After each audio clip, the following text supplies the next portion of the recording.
After my wife passed away, we had the inheritance meeting. My daughter-in-law smiled coldly and said, "Now that the old woman is gone, you will put the company in my son's name and fend for yourself." I just smiled, because when my lawyer walked into the room, he did not hand over the deeds. Instead, he read her son's DNA test out loud. "My name is Ellis Wright. I am 69 years old and the founder of a major logistics company in Atlanta. Before I tell you how I destroyed the people who tried to bury me alive, let me know where you are watching from in the comments below. Hit like and subscribe if you believe greed always gets what it deserves." The nightmare began exactly 3 days before that meeting on the day we buried my beautiful Gwendolyn. We had built our empire from the ground up, working 18-hour days when we had nothing but an old delivery truck. Now she was gone. The church was filled with flowers and soft organ music, but my heart felt completely empty.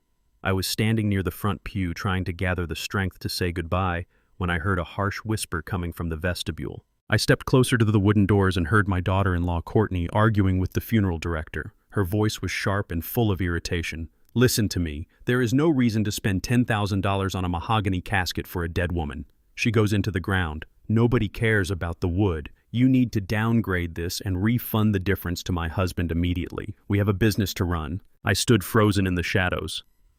My wife of 40 years was lying in the next room, and this vicious woman was haggling over the box we would lay her to rest in. Tyson, my grown son, was standing right next to her, looking down at his expensive shoes, doing absolutely nothing to defend his own mother's memory. He just let her disrespect us. I walked away from the vestibule, feeling a heavy, cold knot forming in my chest. I approached the open casket to look at Gwendolyn one last time. She looked so incredibly peaceful, dressed in her favorite deep purple gown. I leaned in to kiss her forehead and whisper my final goodbye. But as I pulled back, my eyes fell to her chest and my blood ran ice cold. Her necklace was gone. It was a custom diamond piece worth $80,000. I had commissioned it for our 35th wedding anniversary after we signed our first multinational shipping contract. Gwendolyn loved that necklace more than anything and had explicitly asked to be buried wearing it. I had placed it around her neck myself just the night before when the funeral home allowed me a private viewing. Now her neck was bare. I looked around the spacious room. Tyson and Courtney had just walked back in. Courtney was fixing her makeup, acting like the grieving daughter-in-law. A sickening realization hit me. Nobody else had been alone with the casket this morning except them. I walked to an empty pew in the back corner of the church and pulled out my smartphone.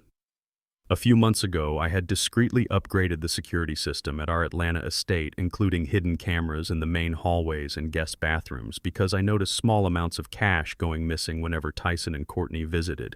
I opened the security application and scrubbed through the footage from earlier that morning before we left for the service.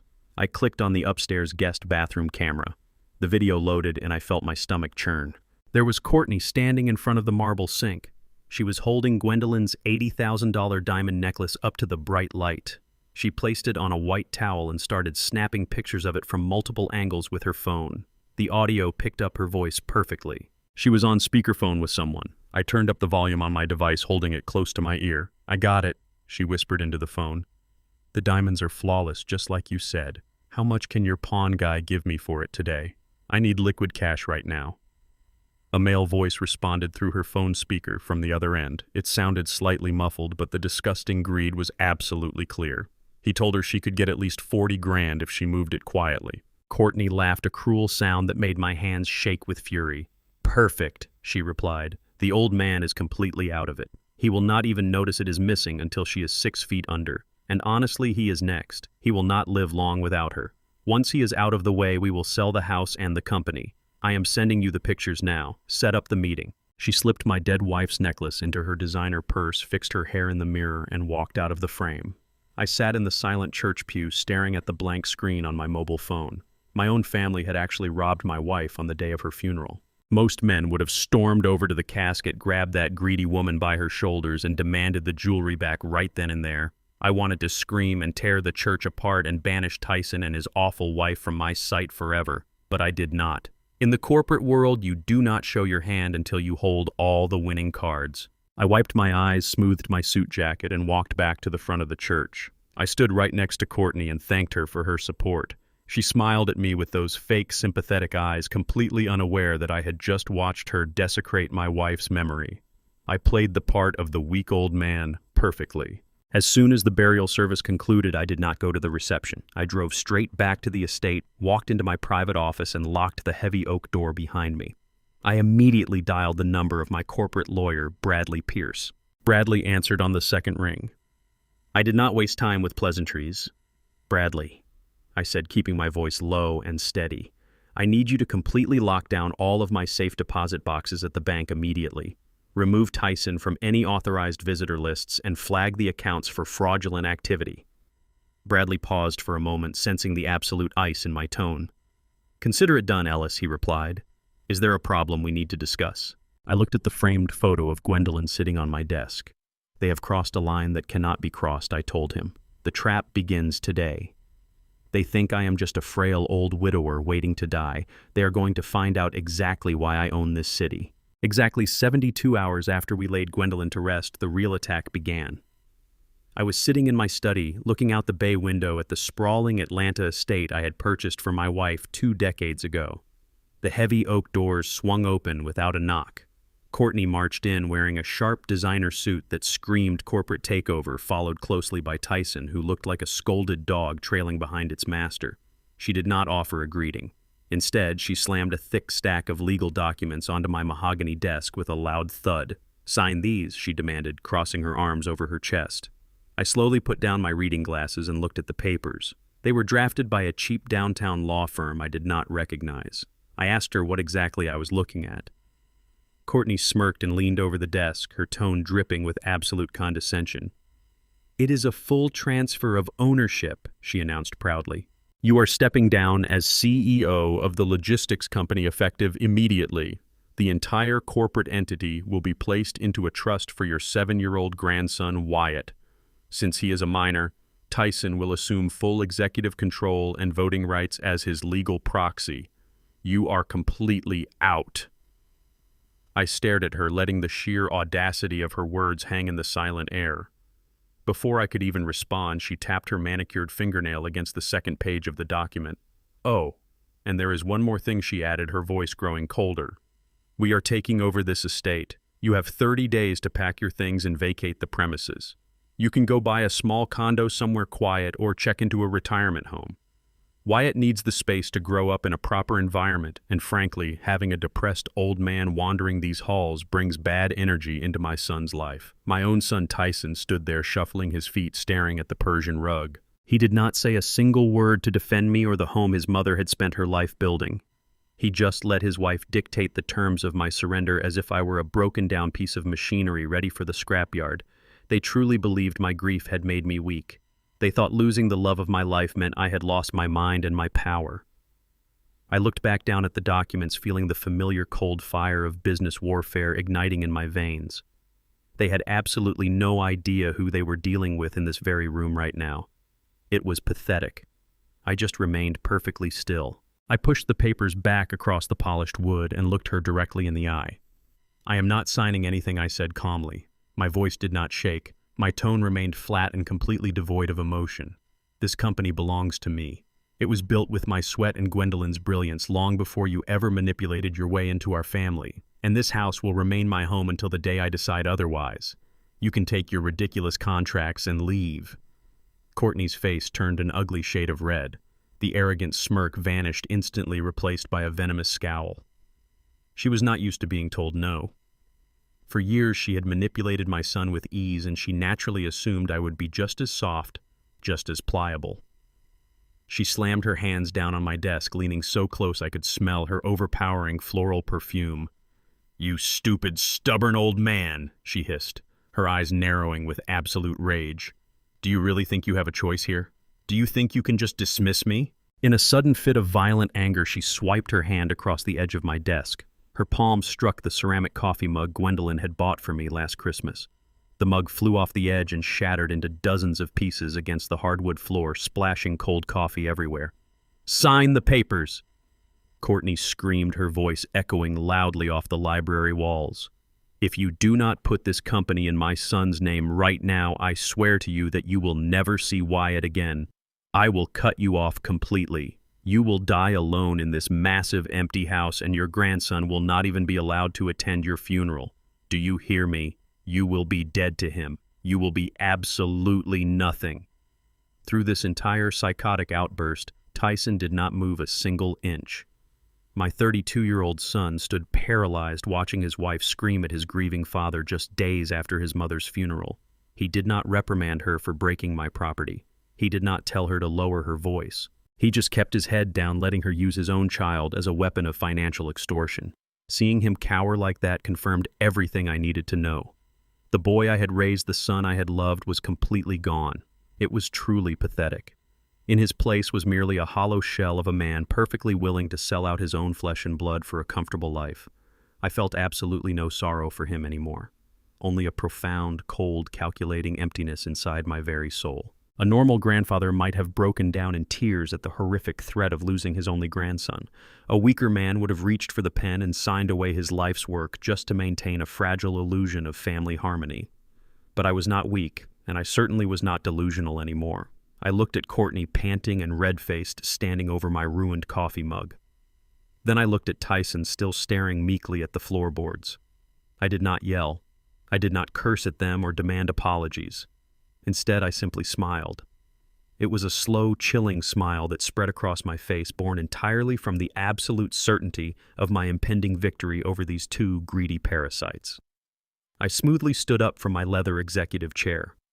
I buttoned my suit jacket, stepped carefully over the sharp pieces of broken ceramic, and walked straight past the unsigned stack of fraudulent corporate contracts lying on the desk. I did not spare them a single backward glance as I moved steadily toward the heavy oak doors of the study to make my grand exit. "You are making a massive mistake, old man," Courtney shrieked, her voice cracking with furious disbelief as I reached the quiet hallway. "Do you hear me?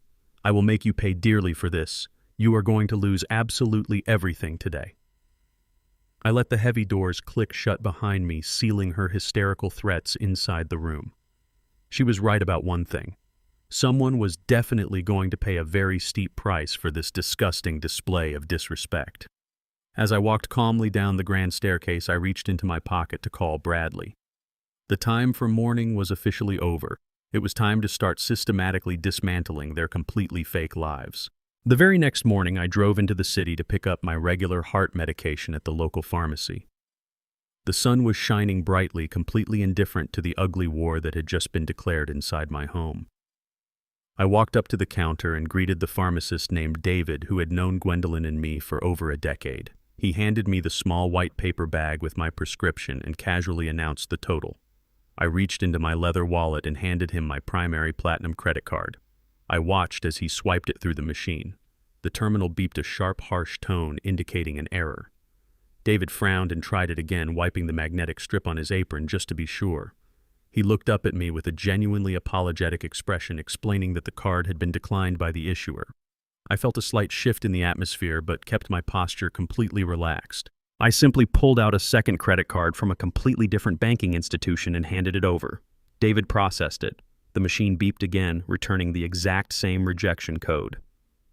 I stood there staring at the digital screen as the pieces of the puzzle rapidly clicked together in my mind.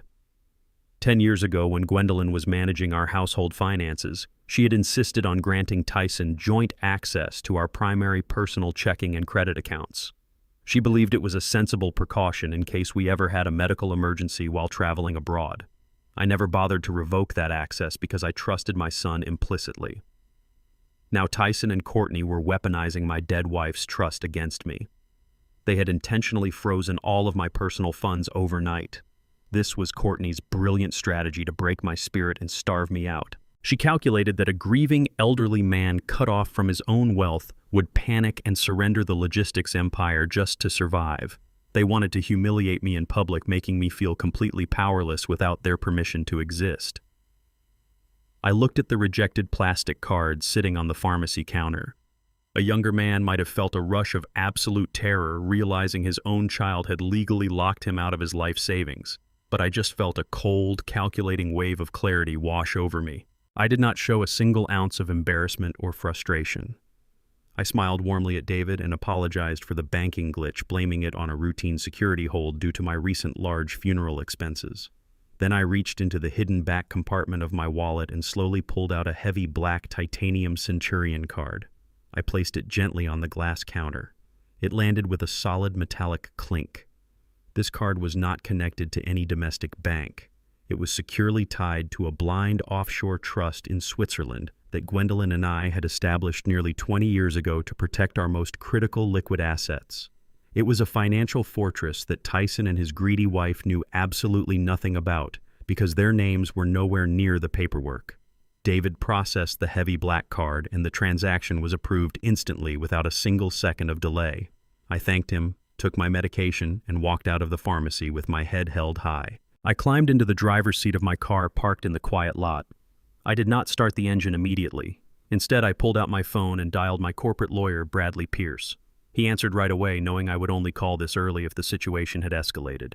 "Bradley," I said, keeping my voice measured and completely devoid of panic. "Tyson just used his legacy joint access to freeze all my domestic personal accounts. They are actively trying to choke my finances to force me to sign over the company." I heard Bradley exhale sharply on the other end of the line. The sheer disrespect was staggering even to a seasoned corporate attorney who had seen every kind of familial betrayal imaginable. "Do you want me to file an emergency injunction and rip the access away from him?" Bradley asked, his tone hardening into a professional weapon ready to strike. I looked out the windshield at the morning traffic passing by. "No," I replied firmly. "Leave the domestic accounts exactly as they are. Let them believe they have successfully cornered me. Let them think I am currently scrambling for pennies and drowning in panic. We are going to let them operate under a false sense of absolute victory. It is time to accelerate the timeline. Bradley, I need you to initiate Protocol Sunset immediately." There was a brief silence on the line as Bradley processed the command. Protocol Sunset was a contingency plan we had drafted years ago to legally detach my core logistics empire from any vulnerable subsidiary entities. "Consider it done, Ellis," he finally replied. "I will have the dissolution paperwork filed before noon. They will not even feel the ground disappearing beneath their feet." I hung up the phone and started the car engine. The engine roared to life, mirroring the fierce determination building inside my chest. They had drawn first blood using my wife's kindness as a weapon. They failed to realize that I was not a prisoner in their game. I drove away from the pharmacy, leaving their pathetic financial blockade behind me. The trap was now officially armed and waiting for them to step blindly into the jaws. That evening, I returned to the silent estate. The house felt massive and empty, but I knew I was no longer alone. I walked directly into my private study, locked the heavy doors, and turned off the overhead lights. I sat in the darkness, illuminated only by the cold blue glow of my laptop screen. I opened the encrypted software that controlled the hidden surveillance cameras I had installed days ago. I pulled up the recorded footage from the main living room, selecting the timestamp from exactly 3 hours prior. The video buffered for a second before displaying Courtney pacing back and forth across the expensive Persian rug. She was holding her mobile phone tightly against her ear, looking around nervously to ensure the house was empty.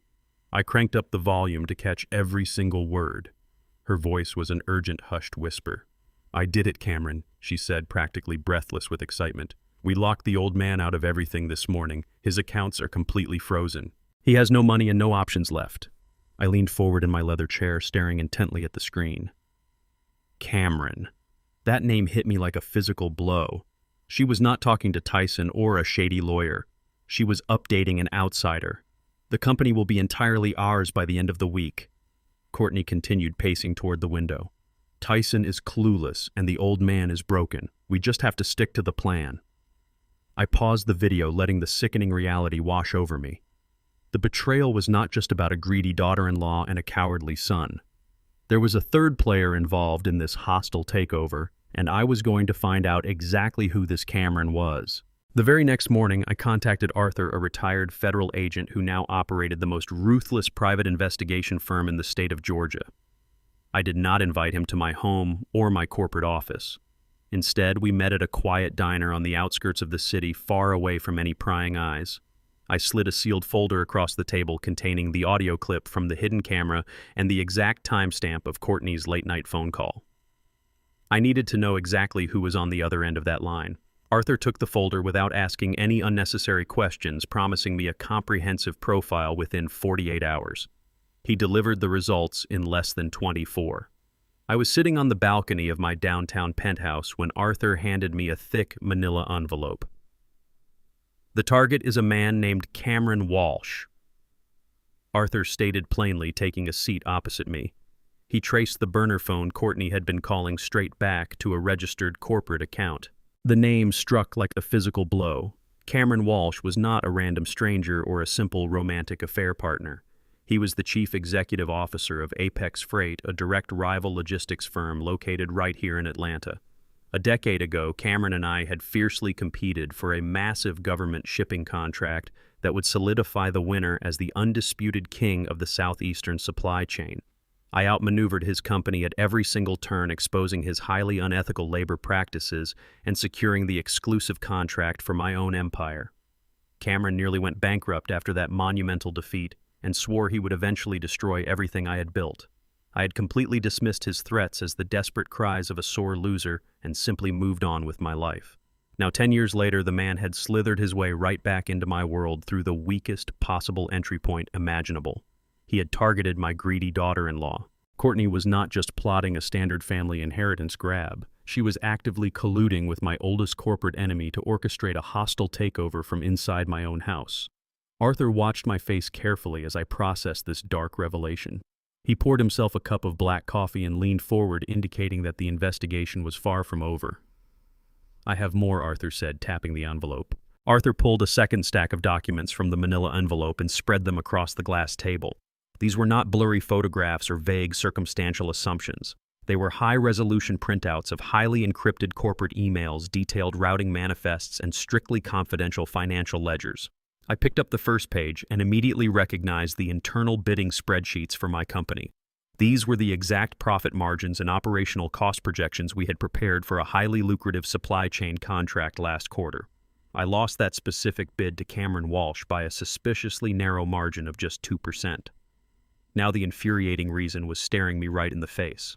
Arthur pointed a calloused finger at the sender address on the printed emails. "Courtney has been operating as a corporate spy right under your nose," he explained, his tone grim and professional. "She used her access to the estate wireless network to silently bypass your firewall and download private bidding data. She has been secretly forwarding your proprietary information directly to Cameron for the past 2 years. Every single time your firm lost a major shipping route to Apex Freight, it was entirely because your own daughter-in-law handed your playbook to the competition." The sheer magnitude of her deception was staggering to comprehend. Courtney had not just recently decided to steal my company after my wife passed away. She had been systematically bleeding my business dry for 24 months while smiling at my dinner table and eating the food I provided. She had betrayed my trust, betrayed my family, and actively sabotaged the empire that fed her. She was a deeply embedded parasite, slowly draining the lifeblood of my life's work to feed her wealthy lover. I read through the stolen emails one by one, letting the cold reality of her absolute treachery wash over me. In one message, she gleefully promised Cameron that my latest shipping routes would be entirely his by the end of the fiscal year. In another, she openly mocked my outdated security protocols. I stacked the physical papers back together into a neat pile. The rage inside me transformed into pure focused ice. But Arthur was not finished speaking. He reached into his leather briefcase to deliver the final lethal blow. "You need to see this last file," Arthur said, sliding a third folder toward me. "It concerns your son." I took the third folder from Arthur's hands, feeling a sudden strange hesitation. I was already completely prepared for Courtney's betrayal, but confronting the dark secrets of my own flesh and blood felt entirely different. I opened the heavy cover and stared at dozens of printed screenshots from illicit overseas cryptocurrency exchanges. They were all registered under a fake holding company, but Arthur had effortlessly bypassed their cheap security measures to trace the primary user directly back to Tyson.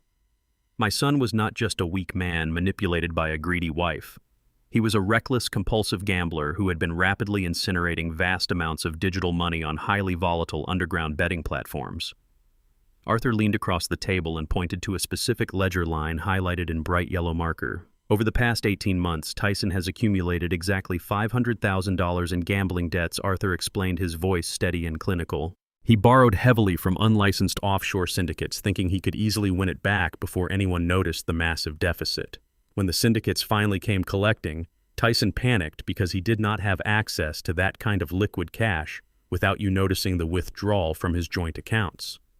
I stared at the horrifying numbers, feeling an immense wave of disgust. But how was he not physically harmed by these people, I asked, trying to comprehend the sheer magnitude of his absolute stupidity.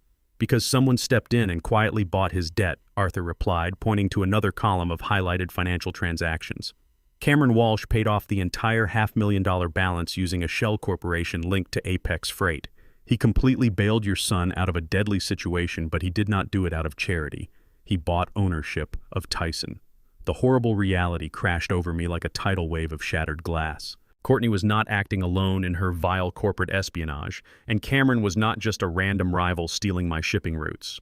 Tyson was completely compromised. My own son was deeply indebted to my oldest enemy, allowing his wife to sleep with him and actively helping them orchestrate a hostile takeover of my logistics empire just to save his own pathetic skin.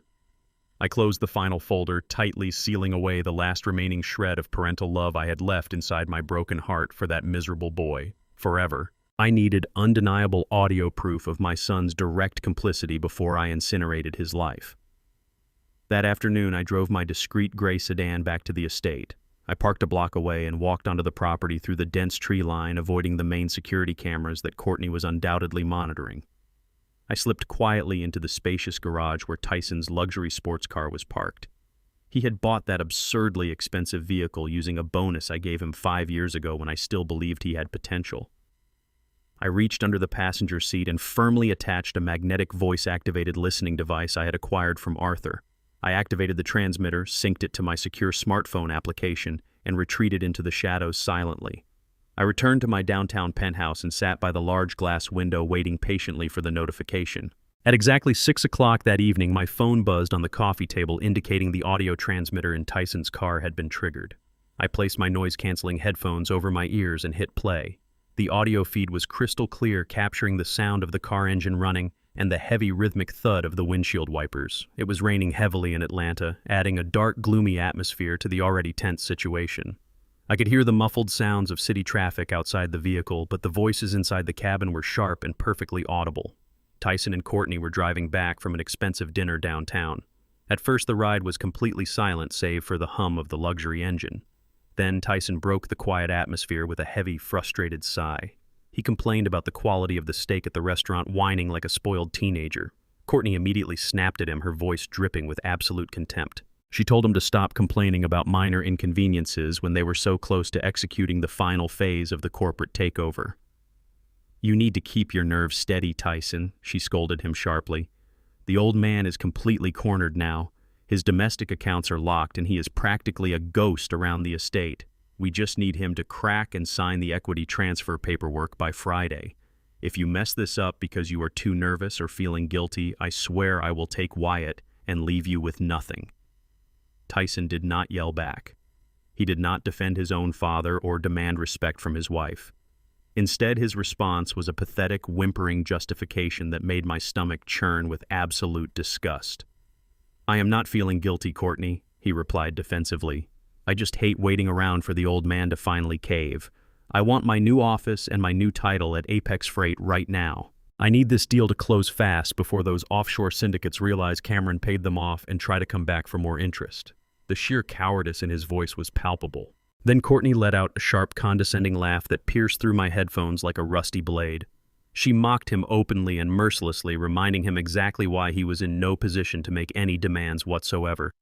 "Do not act like you are in charge here, Tyson," she sneered. "You lost $500,000 playing crypto poker online. You were absolutely drowning. If Cameron had not stepped in to pay off your massive gambling debts, those syndicates would have broken your legs by now. You agreed to this entire arrangement, so do not start acting impatient." The sickening truth hit me like a freight train. My son was not just a clueless victim being manipulated by a greedy woman. He was a willing participant in his own profound degradation. He knew exactly what was happening behind my back, and he had actively consented to it. Tyson exhaled loudly, his voice dripping with miserable submission. "I know what I agreed to, Courtney," he muttered. "I know you are sleeping with him. You do not have to keep rubbing it in my face every single time we argue. I just want this nightmare to be over. I let you go to his hotel rooms and I agreed to help you steal my father's entire company so Cameron could take over the market. All I asked for in return was for Cameron to clear my debts and give me that fake vice president title at Apex Freight so I do not look like a total failure to my friends." That is the deal we made. I sat completely frozen in my silent downtown penthouse, staring blankly at the dark wall as the undeniably vile confession echoed violently through my headset. Tyson was willingly wearing the deeply humiliating horns of a betrayed husband, openly accepting his own wife's blatant infidelity with my greatest corporate rival just to save his own pathetic skin from being destroyed by ruthless loan sharks. He was eagerly handing over the massive logistics empire I had spent exactly 40 years building alongside his mother to the exact man who had sworn to destroy me a decade ago. Courtney did not offer him a single ounce of comfort or respect. She simply scoffed at his weakness. "Then you need to shut your mouth and simply play your part correctly," she ordered coldly. "Keep the old man isolated in that house until he signs the papers. Once Cameron merges the companies, your debts are officially erased and you can pretend to be a wealthy executive all you want. Just do not ruin my master plan to secure our financial future by completely wiping out your father's lifetime of hard work forever." The audio feed clicked off, leaving me in absolute silence. I slowly removed my headphones and placed them down on the glass table. Any lingering shred of paternal love I held for the boy I raised had just been completely eradicated. He was dead to me. Tyson was no longer a misguided son trapped by a manipulative wife. He was a willing traitor who had consciously agreed to sell his own father's legacy to the highest bidder just to erase his own pathetic mistakes.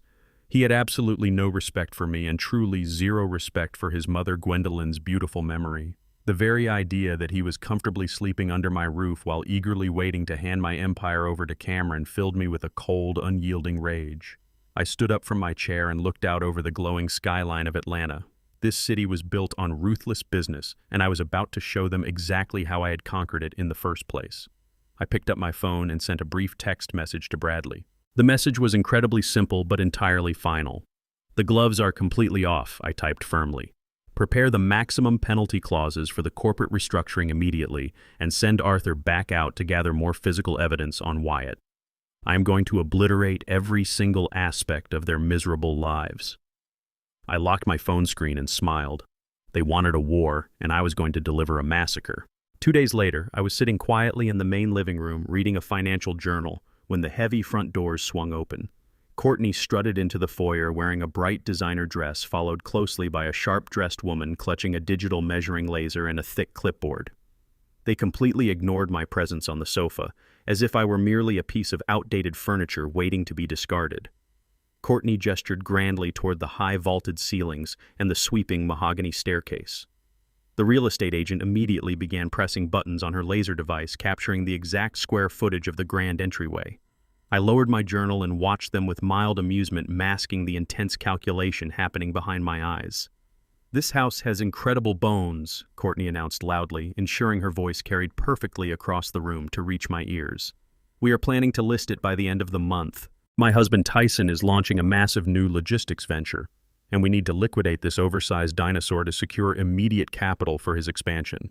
The agent nodded enthusiastically, scribbling notes on her clipboard while admiring the imported Italian marble floors that my late wife Gwendolyn had personally selected. "It will fetch a premium price on the current market," the agent replied with a hungry smile. "The neighborhood is highly sought after and the lot size is absolutely spectacular." Courtney led the woman directly into the formal dining room, pointing out the custom chandeliers and discussing how quickly they could stage the property for high net worth buyers. She was boldly appraising my home right in front of my face, operating under the arrogant delusion that I was completely powerless to stop her. She was desperately trying to provoke a reaction, trying to force me into an emotional breakdown so she could record it and use it as proof of my mental instability. I did not give her the satisfaction. I simply turned the page of my journal and continued reading in absolute silence. Let her measure the walls and dream of millions. I knew for a fact that the deed to this estate was locked tightly within a blind trust that she could never ever legally touch. But watching her gleefully measure the curtains and carpets gave me the final crucial piece of inspiration I truly needed for my next major retaliatory strike today. As I listened to Courtney proudly boasting to the real estate agent about securing a massive corporate fortune specifically for her precious son Wyatt, a very dark and compelling thought suddenly crossed my mind. Throughout this entire ugly ordeal, Courtney had been relentlessly aggressive about putting the logistics empire strictly into Wyatt's name. She never demanded the company be handed over to Tyson directly. She always insisted that Tyson merely act as a temporary legal proxy until the boy came of age. Initially, I had simply chalked it up to a greedy mother's extreme overprotectiveness.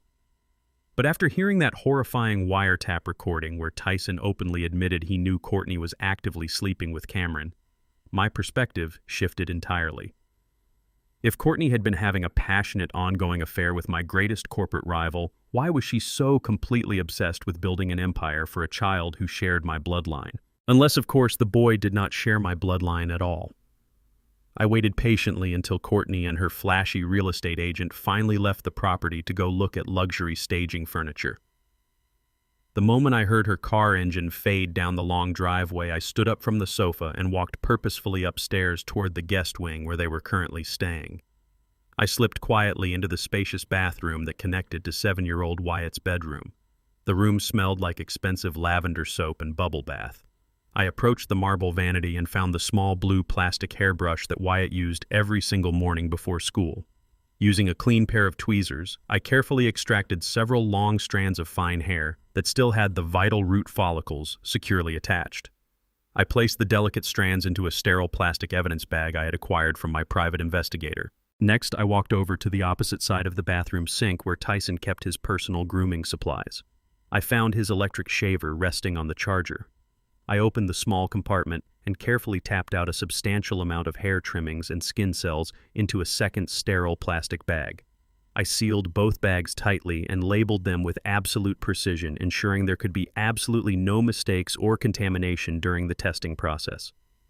I walked back down to my private study, locked the doors, and placed the 2 evidence bags inside a padded shipping envelope.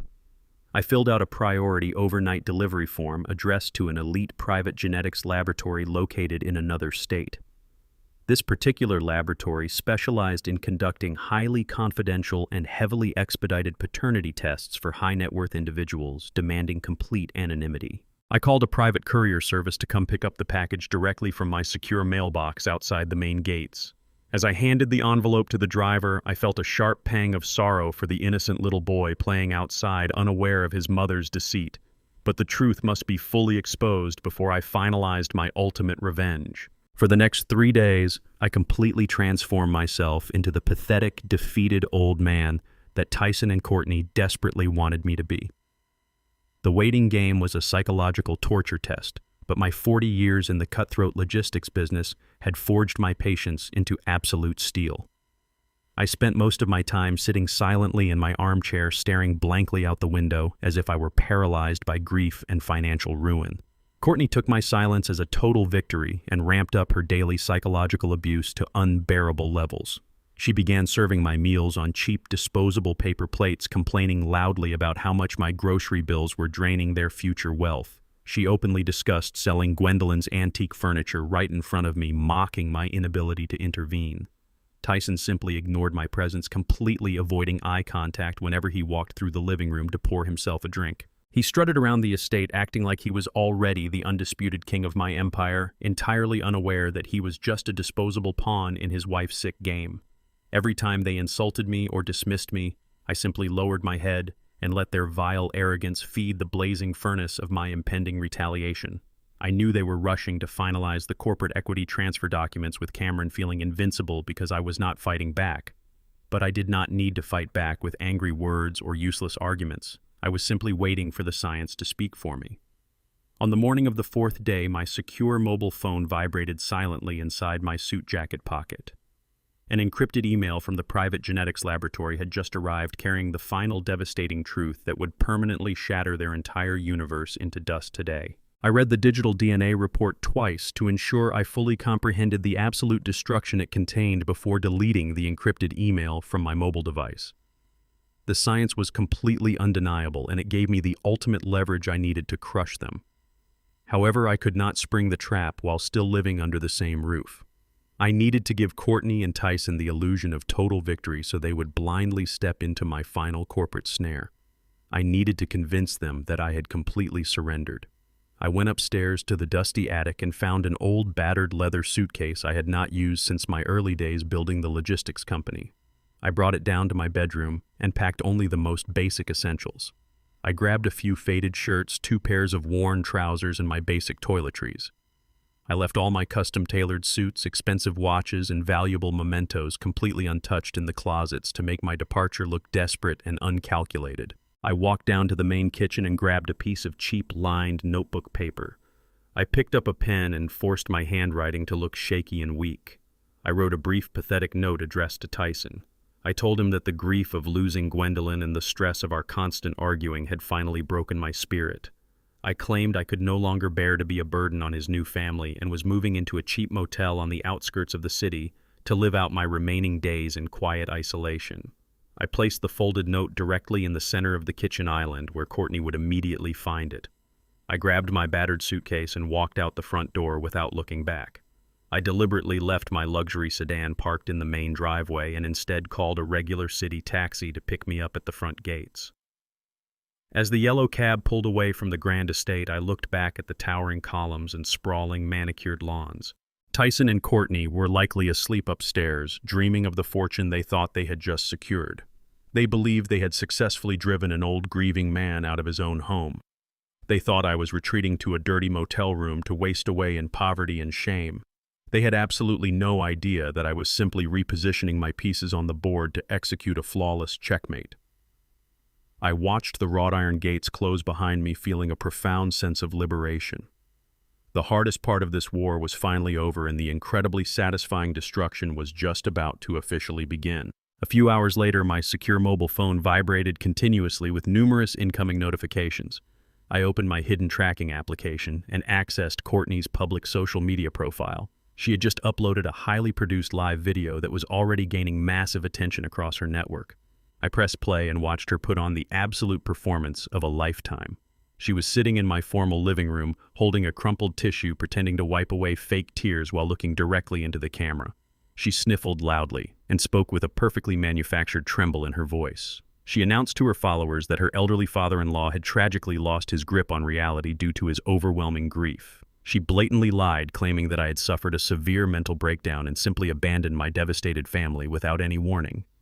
She held up my handwritten fake goodbye note as dramatic proof of my supposed mental instability. She painted herself as the brave, deeply concerned daughter-in-law who was desperately trying to keep the family logistics business afloat while heroically raising a child in a broken home.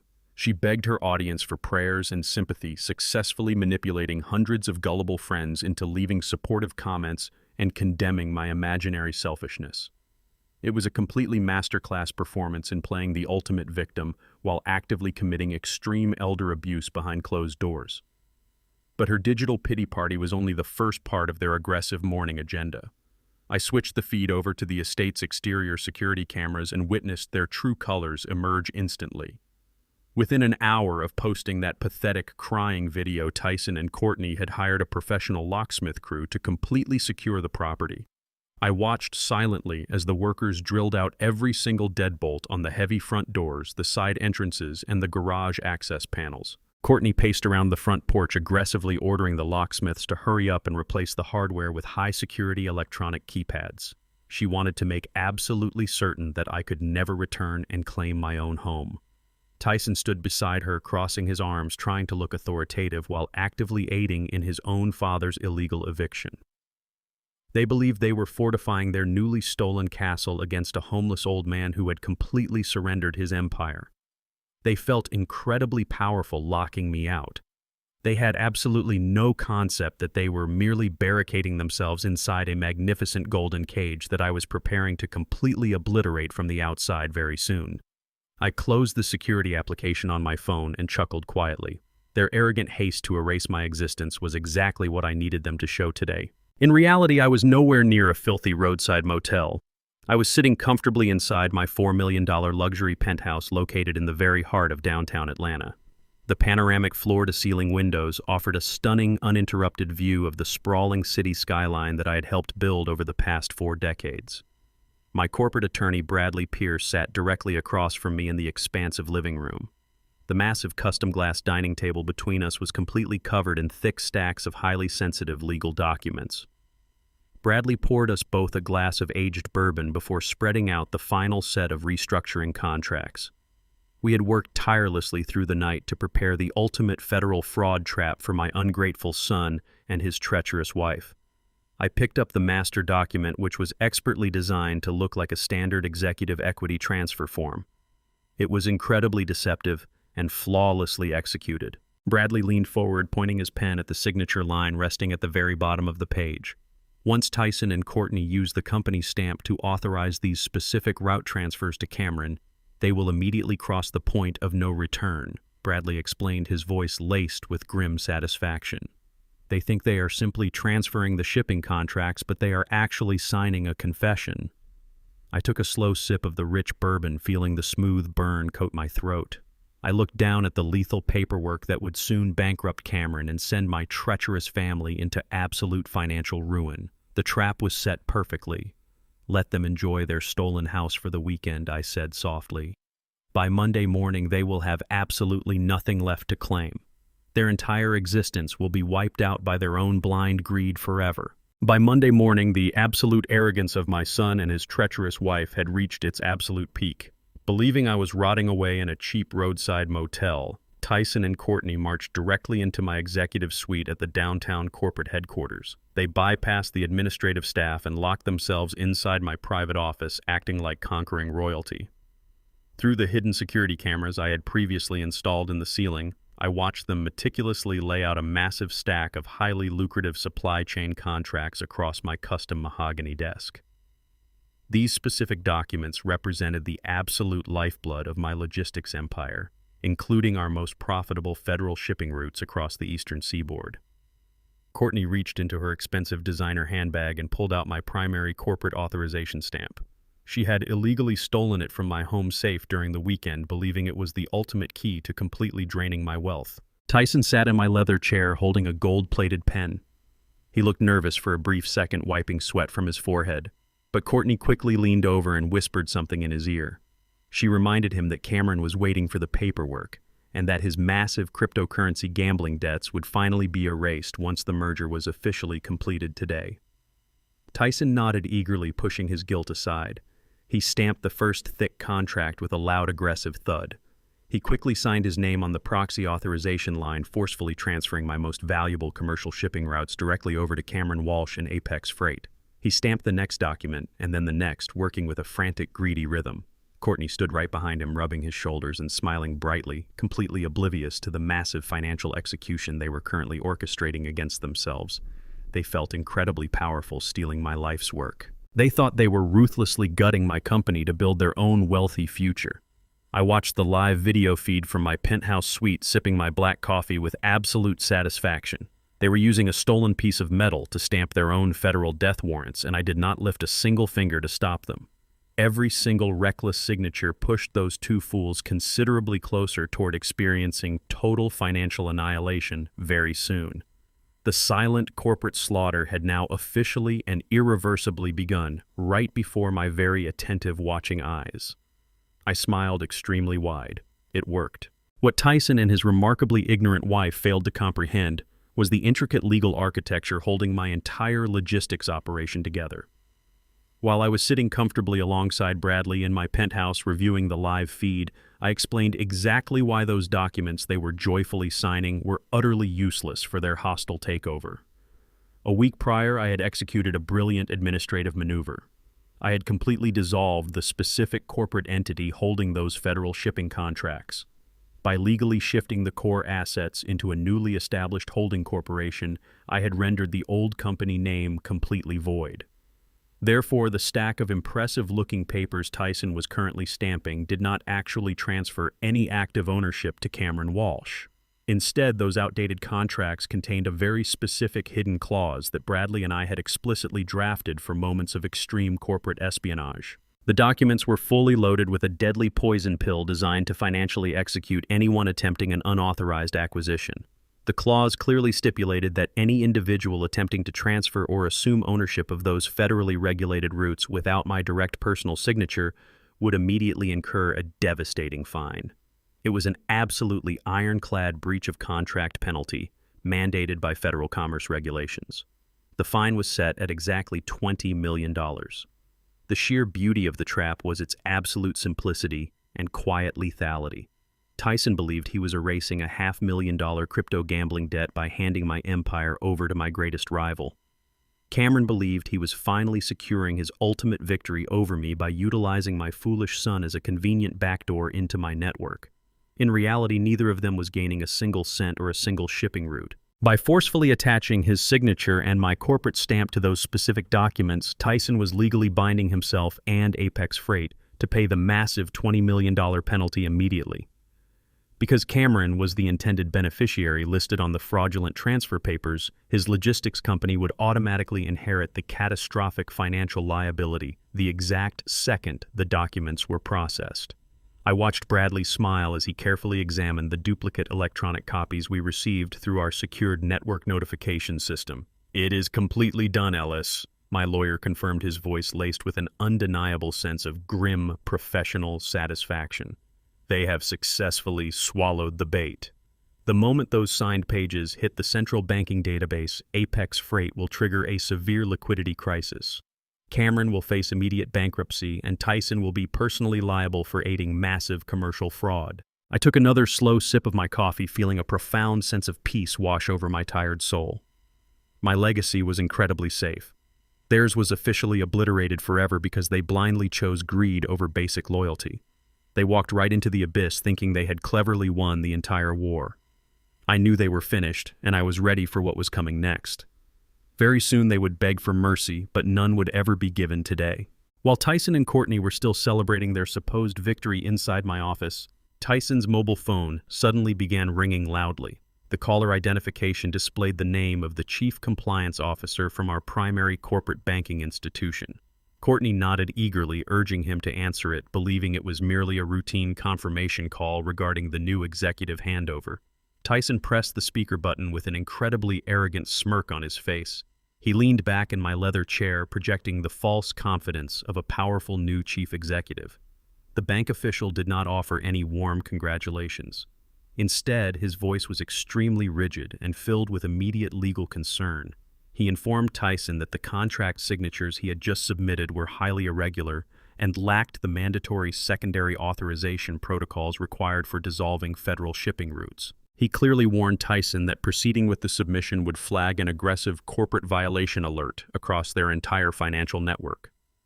Tyson, however, was far too blinded by his own toxic ego and massive gambling debts to listen to reason. He laughed condescendingly into the phone, completely dismissing the seasoned compliance officer. He arrogantly stated that he was the new, undisputed owner of the company, and that the bank simply needed to push the paperwork through without any further annoying delays. He then hung up the phone, abruptly cutting off the official before he could properly explain the catastrophic penalty clause. Courtney cheered loudly, clapping her hands together as if they had just won the lottery. I watched them celebrating on the silent video feed, shaking my head at their profound stupidity. By arrogantly disconnecting that phone call, Tyson had officially locked the $20 million federal trap perfectly into place, ensuring his absolute doom without a single chance of escaping it ever again. Exactly 1 week after signing their own financial death warrants, Courtney decided it was the perfect time to publicly celebrate her monumental victory. She rented out the most exclusive grand ballroom in the heart of downtown Atlanta, spending hundreds of thousands of dollars on a ridiculously lavish corporate gala. She used the illicit credit lines she had previously opened in my name to fund the entire extravagant affair, believing she was now totally untouchable. The massive venue was decorated with towering floral arrangements, cascading crystal chandeliers, and stunning ice sculptures bearing the newly combined logos of my logistics empire and Apex Freight. Waiters in crisp white tuxedos circulated through the crowded room, balancing silver trays loaded with expensive imported champagne and premium caviar. Courtney had maliciously invited over 300 of the most prominent industry elites across the southeastern seaboard, including my oldest business partners, local politicians, and major supply chain investors. She wanted to ensure that the entire corporate world witnessed her crowning achievement and acknowledged Tyson as the undisputed new king of the transportation industry. She wore a stunning custom-tailored emerald gown that cost more than most people earned in an entire year, strutting proudly across the polished marble floor. Tyson stood near the central ice sculpture wearing a sharp velvet tuxedo, holding a glass of scotch, and laughing loudly with a group of wealthy investors. He looked incredibly smug, playing the role of a brilliant young visionary who had naturally inherited his father's massive fortune. He completely ignored the fact that his entire empire was built on a foundation of severe gambling debts and disgusting marital betrayal. Standing directly beside him was Cameron Walsh, looking exceptionally arrogant in a dark gray suit. Cameron was busy shaking hands and accepting early congratulations for pulling off the most aggressive corporate merger of the decade. The two men stood shoulder to shoulder, projecting a false image of a powerful new alliance while secretly sharing the most vile personal deception imaginable. Watching this pathetic display of stolen wealth and unearned arrogance would have completely broken a weaker man. But as I sat inside my heavily tinted limousine parked quietly in the shadows just outside the grand ballroom entrance, I felt absolutely nothing but pure tactical anticipation. Bradley sat beside me, reviewing the final sealed folders containing our devastating evidence. The time for hiding was officially over. The trap was fully loaded, and the prey was currently dancing blindly right in the center of the kill zone. The live string quartet played a soft classical melody, perfectly masking the impending financial doom. I smoothly adjusted my silk tie and calmly checked my silver pocket watch. Everything was flawlessly aligned for the most brutal public execution this wealthy city had ever witnessed. Inside the brightly lit ballroom, the classical music gradually faded away as Courtney confidently climbed the short steps to the main stage. She tapped her manicured finger against the microphone, sending a sharp feedback noise that immediately silenced the crowd. Hundreds of wealthy investors and corporate executives turned their attention toward her. She stood perfectly straight, radiating an absolutely toxic level of unearned superiority. Thank you all for joining us tonight to celebrate a truly historic moment in the Atlanta supply chain industry, she began, her voice echoing loudly. For over 40 years, this company was held back by the outdated, stubborn, and frankly senile management style of my father-in-law. He operated like a dinosaur, refusing to adapt to the modern corporate landscape. When he tragically abandoned his responsibilities due to his declining mental health, we knew we had to step in immediately to rescue the family legacy. She paused dramatically, placing a hand over her heart to feign deep emotional burden. A few gullible guests actually nodded in sympathetic agreement, completely fooled by her impressive acting skills. But tonight we are not looking back at the failures of the past. Courtney continued, her tone shifting from fake sorrow to aggressive triumph. Tonight we celebrate the brilliant future of logistics. Thanks to the unparalleled visionary leadership of my husband Tyson, we have successfully modernized our entire operational framework. Tyson has shown incredible strength navigating this transition while raising our precious son, and we could not have achieved this monumental success without the strategic partnership of a true industry titan. She gestured grandly toward the front row where Cameron Walsh was standing with a smug grin. Cameron has been an absolute savior to our family, she proclaimed, ignoring the vile double meaning of her words. By merging our vast resources with Apex Freight, we are creating an unstoppable monopoly that will dominate the eastern seaboard for decades. Tyson and Cameron represent the absolute pinnacle of corporate excellence and unwavering loyalty. I watched her broadcast this disgusting web of lies through the live feed on my secure tablet. She was boldly insulting my grueling hard work while openly praising the two pathetic men sharing her bed. She actually believed she had outsmarted a man who built his entire empire from nothing but pure grit. She raised her crystal champagne flute high, urging the massive crowd to join her. Please raise your glasses to the new undisputed king of logistics, Tyson, and our new partner, Cameron, she shouted triumphantly. The oblivious crowd erupted into loud applause and raised their expensive drinks. It was the pinnacle of her deceitful career. It was also the exact moment I finally moved toward the building.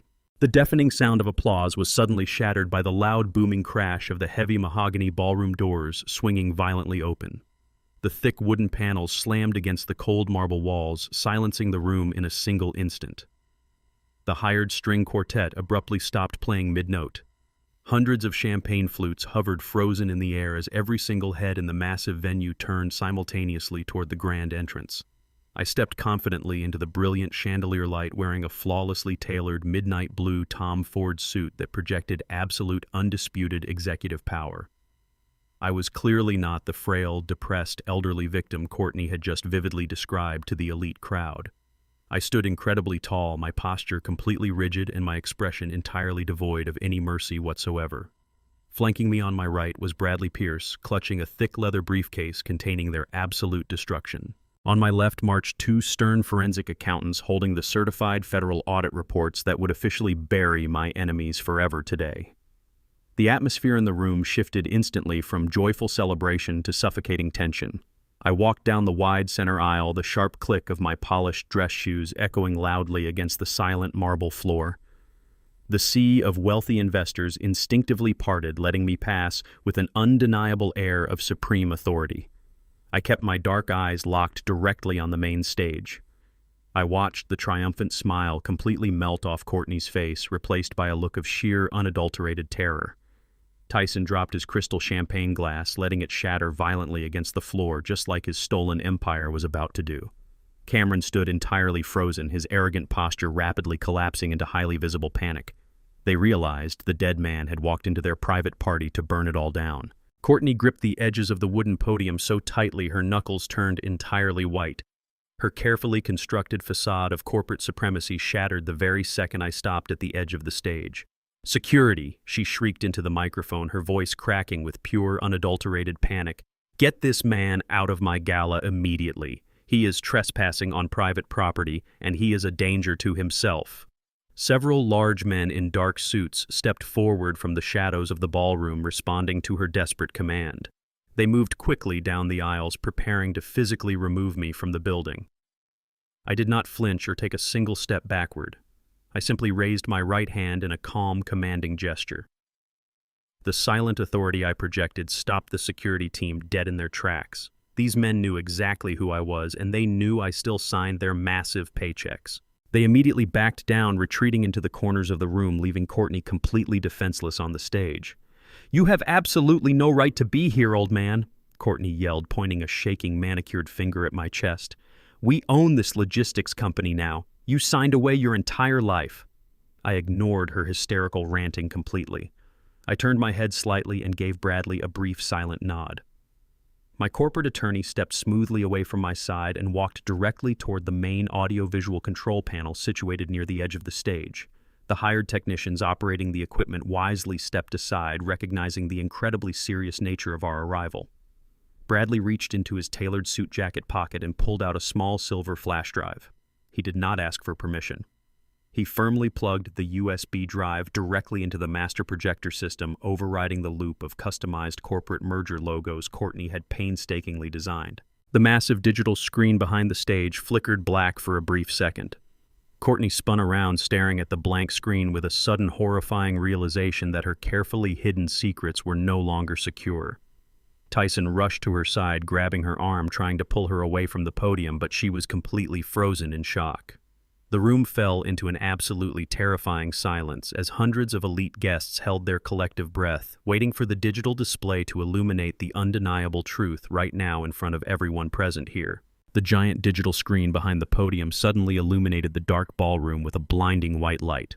Instead of displaying the sleek new branding of the merged logistics companies, it projected a classified official medical document from a premium genetics laboratory. The high-resolution scan was magnified so drastically that every person in the massive venue could easily read the bold black text printed across the official letterhead. The room was so incredibly quiet that the hum of the projector fan sounded like a roaring engine. Bradley stepped gracefully up to the wooden podium, pushing Courtney slightly to the side with professional indifference. He reached out and forcefully gripped the heavy silver microphone she had just been using to blindly insult my entire legacy. Bradley adjusted the stand and cleared his throat, looking directly out into the sea of wealthy investors and powerful corporate executives. "Ladies and gentlemen," Bradley announced, his deep voice echoing violently off the crystal chandeliers hanging from the vaulted ceiling.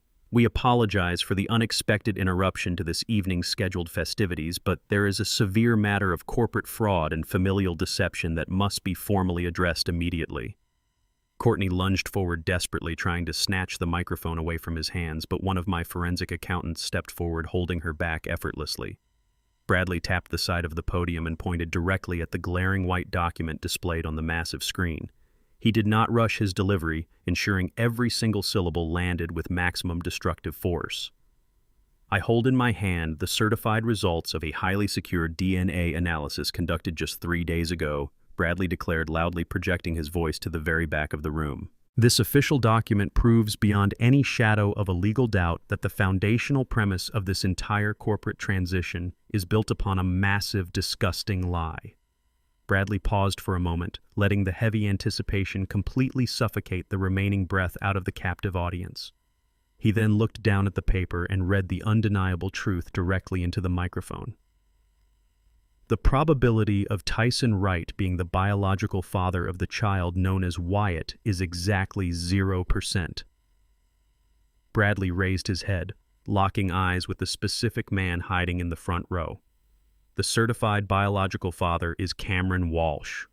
The words echoed like a series of literal gunshots detonating across the quiet ballroom floor. The sheer magnitude of the public revelation was absolutely staggering to behold. Courtney had spent the last 2 years desperately demanding that I hand over my massive empire to secure a robust financial future for my precious grandson. She had relentlessly weaponized my dead wife's profound love for that boy to orchestrate a hostile corporate takeover. Now every single powerful individual in the city of Atlanta knew the child was merely the bastard product of a filthy, illicit affair with my greatest business rival right here before their very horrified eyes, opening up entirely today at last. The entire ballroom violently erupted into pure, unadulterated chaos the very second Bradley's booming voice faded from the massive speakers. A deafening wave of shocked gasps and frantic whispering immediately swept across the sea of wealthy investors and prominent corporate executives. Tyson stood completely paralyzed near the central ice sculpture, staring blindly at the massive digital screen displaying his ultimate humiliation. The expensive crystal champagne flute slipped right through his trembling fingers and crashed loudly against the polished marble floor, shattering into hundreds of tiny, sharp pieces. The loud sound of breaking glass finally snapped Cameron out of his terrified stupor.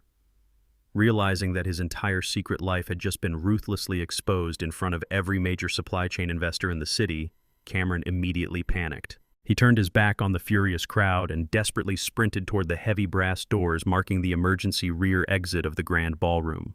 He pushed past terrified waiters and knocked over a silver tray of appetizers, frantically trying to escape the building before the situation escalated any further. But he did not even make it halfway to the exit. 2 towering men from my private elite security detail materialized instantly from the dark shadows, blocking his only escape route. They stood shoulder to shoulder, forming an impenetrable human wall of solid muscle right in front of the brass doors. Cameron crashed hard against their chests, practically bouncing backward onto the marble floor. He looked wildly around the room, realizing he was entirely trapped inside the very same venue he had rented to celebrate his fraudulent victory. I remained standing perfectly still at the edge of the illuminated stage, watching my enemies crumble completely down today. The magnificent trap had effectively snared every single one of them exactly as I had originally planned. Tyson immediately realized that his carefully constructed public image was rapidly disintegrating into absolute ruin right in front of his wealthy peers. To salvage whatever remaining shred of dignity he possessed, he decided to execute a desperate and entirely pathetic theatrical performance. He forcefully stomped his expensive leather shoes against the shattered crystal fragments on the marble floor and marched directly toward the main stage where Courtney was still frozen in sheer terror. He pointed a trembling, accusatory finger right at her face, contorting his own features into a mask of profound agony and complete disbelief. "How could you possibly do this to me?" he screamed at the top of his lungs, his voice echoing dramatically across the grand ballroom. "How long have you been sleeping with that absolute monster behind my back? You let me believe I was raising my own flesh and blood. You made me look like an absolute fool in front of my own father and my entire professional network." He turned his head slightly, ensuring the crowd of elite investors could clearly witness his manufactured heartbreak. He clutched his chest, acting as though he had just suffered a lethal physical blow. "I gave you absolutely everything. Courtney," he continued loudly, milking the deeply sympathetic moment for all it was worth. "I stood by your side to protect this family legacy, and you were secretly plotting with my greatest corporate rival the entire time. You disgust me. You completely sicken me. I want absolutely nothing to do with you or that bastard child ever again." The performance was remarkably convincing. A few of the older board members standing near the front row actually gasped and whispered sympathetic remarks about how tragic it was to see a loyal young husband so viciously betrayed by his manipulative wife. Tyson was aggressively trying to rewrite the entire narrative in real time, casting himself as the tragic collateral damage of a vicious corporate conspiracy rather than the cowardly architect of it.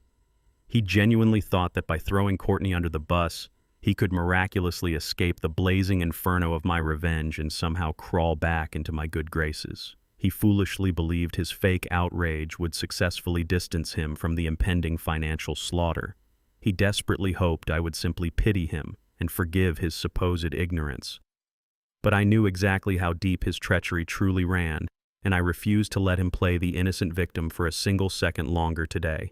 I stood perfectly still at the edge of the stage, letting Tyson exhaust his pathetic repertoire of manufactured grief. Once his theatrical shouting finally subsided into dramatic heavy breathing, I reached into the breast pocket of my custom-tailored suit and slowly withdrew my mobile smartphone. I did not speak a single word to him or offer any validation of his ridiculous performance. I simply tapped a few buttons on my screen, accessing the highly secured digital folder, where I had meticulously stored every piece of damning evidence gathered over the past few weeks.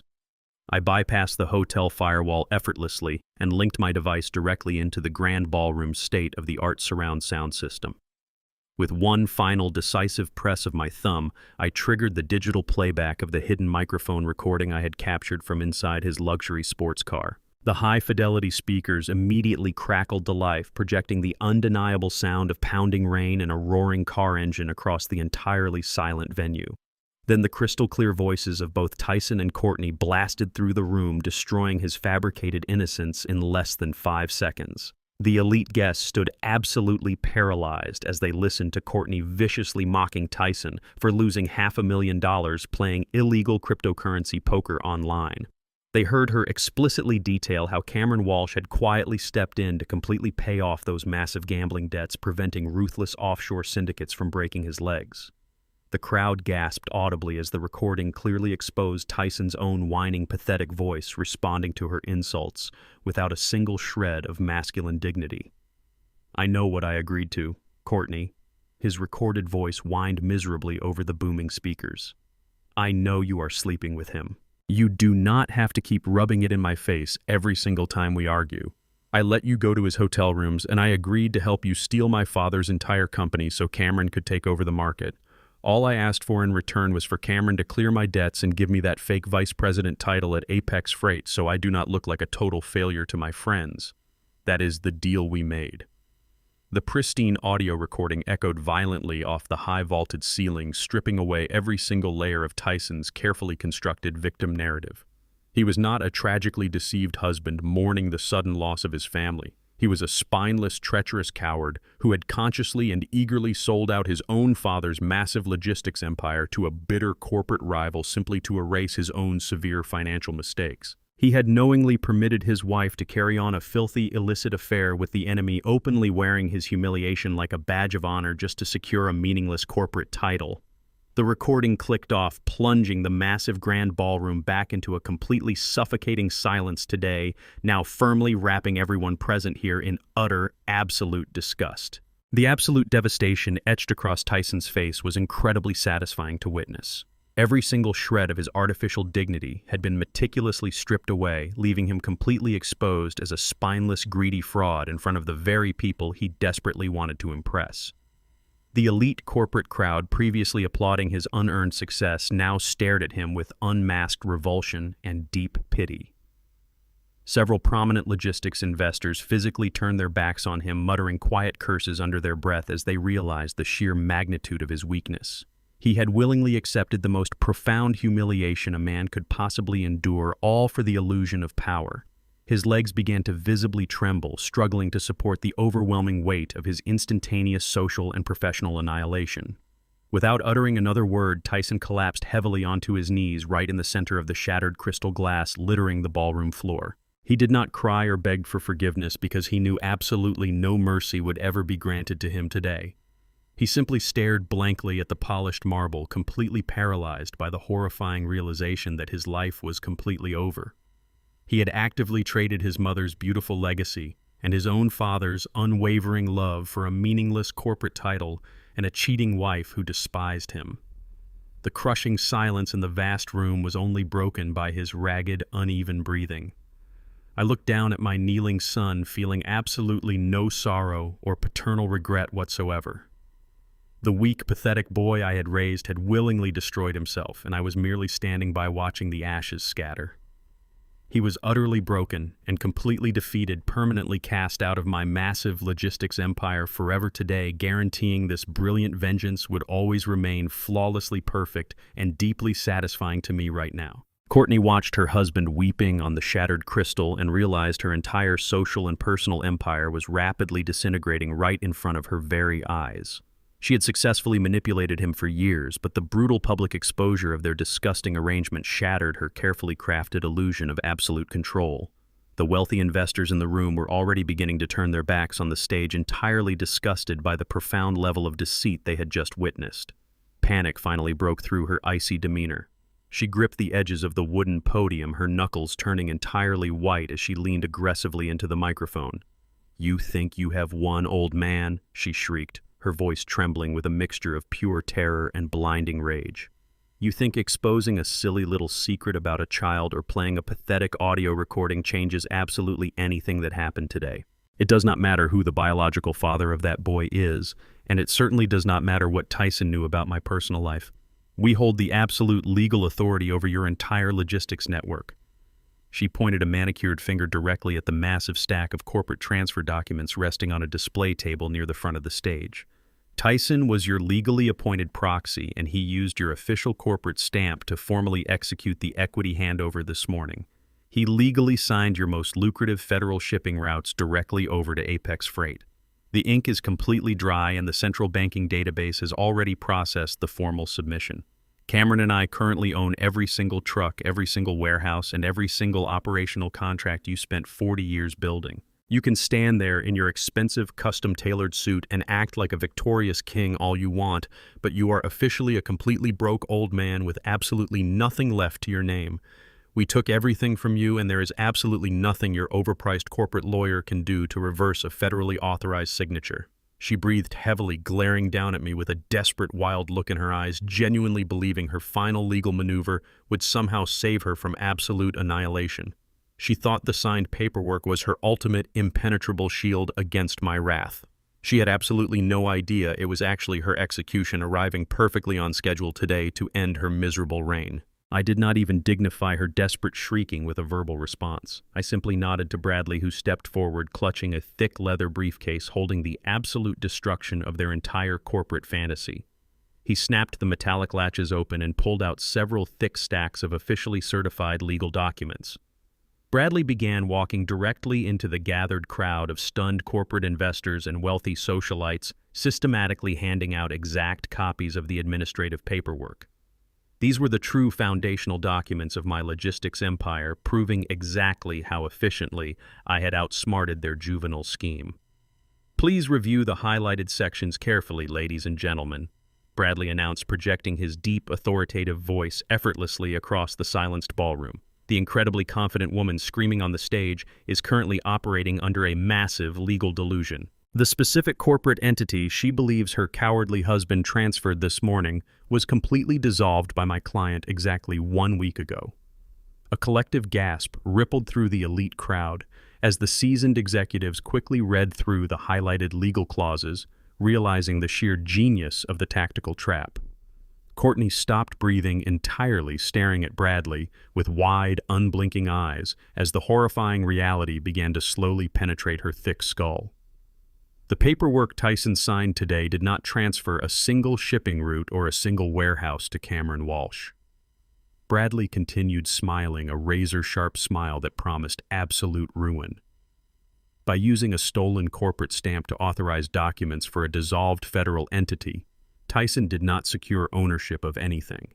Instead, he blindly triggered a highly classified poison pill clause embedded deep within the original federal commerce agreements.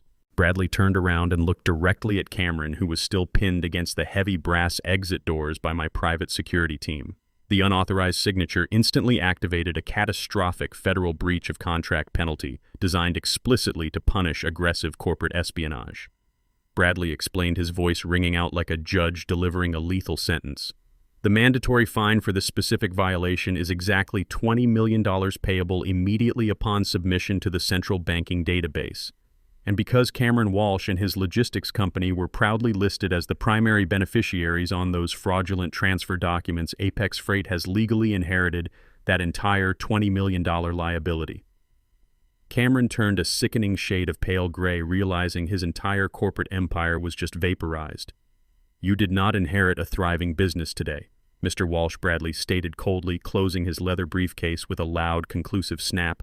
"You inherited a lethal federal debt that has already triggered a massive liquidity crisis across all of your active commercial accounts. You are completely bankrupt as of this very second." The trap was flawlessly executed, leaving them with absolutely nothing but catastrophic debt and federal scrutiny. They had proudly signed their own absolute financial death warrants, believing they had cleverly outsmarted a grieving old man. I stood there watching their fake empire burn to ash, leaving absolutely zero survivors remaining standing here today. The devastating weight of sudden absolute bankruptcy completely crushed whatever tiny shred of loyalty Cameron Walsh had left for his deceitful mistress.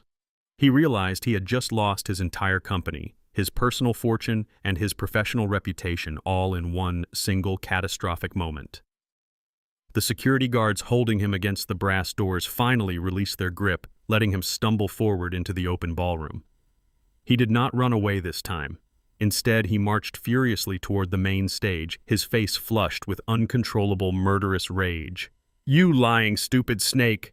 Cameron screamed at the top of his lungs, completely abandoning any remaining sense of public decorum.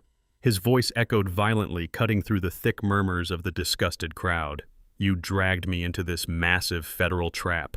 You swore the old man was a clueless idiot and that Tyson had full legal authority to authorize those shipping contracts. You told me the company was entirely yours to give away." Courtney shrank back against the wooden podium, raising her trembling hands defensively as Cameron closed the distance between them. "I did not know," she sobbed hysterically, her perfect makeup now completely ruined by tears of panic. "I swear I had absolutely no idea he dissolved the company. I thought the documents were real." Cameron did not care about her pathetic excuses. He raised his hand and forcefully slapped her across the face, the sharp smacking sound ringing out clearly across the grand ballroom. "You ruined my entire life," he roared aggressively, stepping over her as she collapsed onto the stage floor. "You manipulated me into paying off your idiot husband's massive gambling debts, and now I am completely destroyed because of your blind greed. You are a disgusting parasite, and I sincerely hope you rot in federal prison forever today." The horrific public spectacle unfolding on the grand ballroom stage marked the absolute destruction of their meticulously planned corporate takeover. Cameron Walsh did not stick around to face the impending financial fallout or the glaring cameras of the wealthy elite. He stormed out of the venue through a side exit, leaving his former mistress weeping pathetically on the shattered glass. Courtney scrambled to her feet, clutching her bruised cheek and frantically scanning the room for anyone who might offer her a shred of sympathy. There was absolutely no one. The prominent investors and industry leaders were already aggressively filing out of the main doors, deeply disgusted by the overwhelming level of deceit and completely eager to distance themselves from the radioactive fallout of the fraudulent merger. Tyson finally dragged himself up from the marble floor, his expensive velvet tuxedo stained with spilled champagne and his false pride completely annihilated. He grabbed Courtney's arm aggressively, pulling her away from the judging eyes of my corporate network. They practically sprinted through the elegant hotel lobby, completely abandoning their grand illusions of ruling the southeastern logistics empire. They scrambled into their luxury sports car in the valet parking lot, tearing away from the downtown venue like absolute cowards fleeing a burning building. Sitting in the passenger seat, Courtney immediately began devising a desperate exit strategy. She commanded Tyson to drive straight back to my sprawling Atlanta estate as fast as the engine would allow. Her voice trembled with sheer panic as she calculated their rapidly dwindling options. She knew the federal fraud charges would inevitably catch up to them within a matter of days, and they possessed absolutely zero liquid cash to hire competent defense attorneys. She aggressively formulated a pathetic contingency plan to rapidly infiltrate the main house and raid my late wife's remaining jewelry boxes. Gwendolyn possessed a massive collection of vintage emeralds and rare sapphires secured in a hidden wall safe inside the master bedroom. Courtney believed she could easily pack those precious stones into a large duffel bag and flee across state lines before the federal authorities properly intervened. Tyson nodded along obediently, gripping the steering wheel with extremely sweaty palms, entirely willing to rob his dead mother's sacred sanctuary just to finance their cowardly late-night escape. They blindly believed my sprawling mansion still safely belonged to them entirely. They were incredibly and completely mistaken about everything today. The sports car screeched to a halt in front of the grand wrought-iron gates of the estate. Tyson forcefully slammed his palm against the electronic remote button attached to his sun visor, fully expecting the heavy metal barriers to swing open and welcome him home. Nothing happened. The gates remained firmly shut, completely unresponsive to the signal. Frustrated and sweating profusely, he punched in his personal security code on the mounted keypad. A harsh red light blinked back at him, signaling that his access had been permanently revoked. Panicking Courtney jumped out of the passenger seat and aggressively shoved her husband aside to enter her own master code. The red light blinked again, denying her entry. Cursing loudly under her breath, she demanded Tyson abandon the vehicle and climb over the decorative stone wall surrounding the perimeter. They scrambled over the wet stones like desperate criminals sneaking through the dark manicured lawns toward the imposing front entrance. Courtney dug into her designer purse and retrieved the shiny new electronic key fob she had proudly installed just days ago when she thought she had successfully evicted me. She pressed the silver key against the high-tech scanner mounted on the solid oak door. A loud negative buzz echoed across the quiet porch. She swiped it again, her hands shaking violently. She desperately punched the keypad buttons, but the system remained entirely locked down, sealing them outside the fortress they thought they had stolen. "What is happening?" she screamed, kicking the heavy wooden door in a blind fit of hysterical rage. "Open this door right now." Her frantic shouting was abruptly cut short by the blinding flash of several high-powered tactical spotlights illuminating the entire front porch from the surrounding darkness. Tyson shielded his eyes, completely blinded by the intense white beams cutting through the humid Atlanta night. "Step slowly away from the door and keep your hands where we can clearly see them." A firm, authoritative voice commanded over a heavy police megaphone. 4 heavily armed officers from the Atlanta Police Department stepped forward from the shadows of the large oak trees, their hands resting cautiously on their holstered weapons. The blue and red flashing lights of 3 hidden patrol cruisers suddenly flared to life, painting the driveway in a chaotic rhythm. "You are currently trespassing on restricted property," the lead officer stated, marching directly up the stone steps. Courtney aggressively crossed her arms, refusing to be intimidated by the heavy police presence surrounding her on the porch. "You are making a massive mistake, officer," she snapped indignantly, projecting a false sense of wealthy entitlement. "We are not trespassing on restricted property.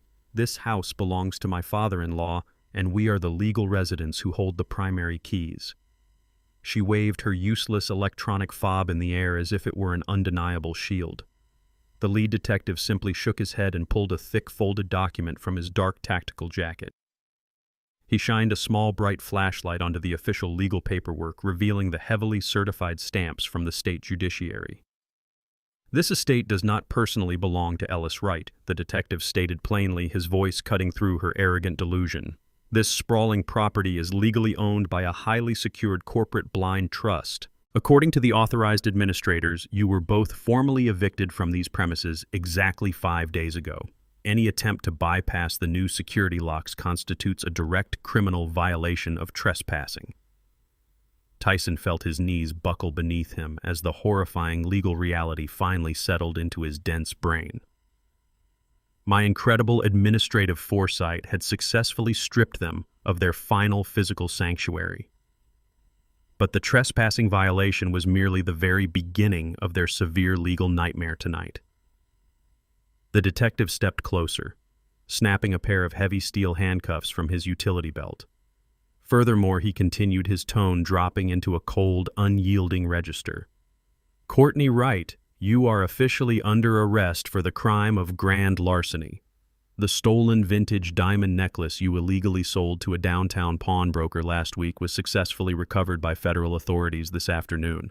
The jewelry was appraised at exactly $80,000, upgrading your miserable theft to a severe felony offense.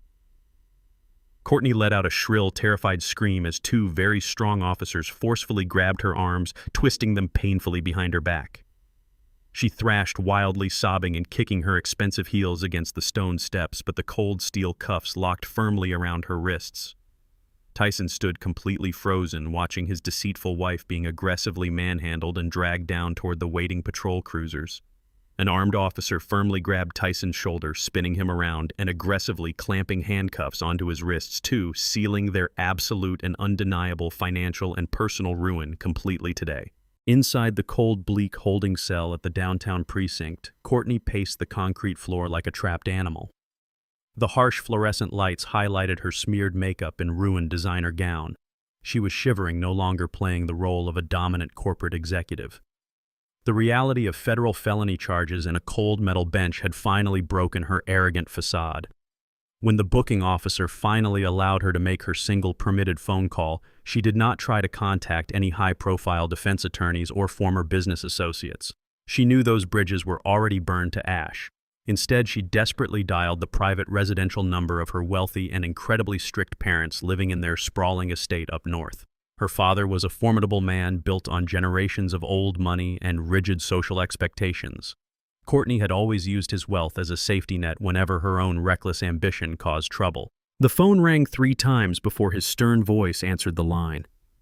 "Daddy," she cried into the heavy plastic receiver, immediately deploying her best performance of a terrified, innocent victim. Her voice trembled with manufactured tears. "You have to help me right now.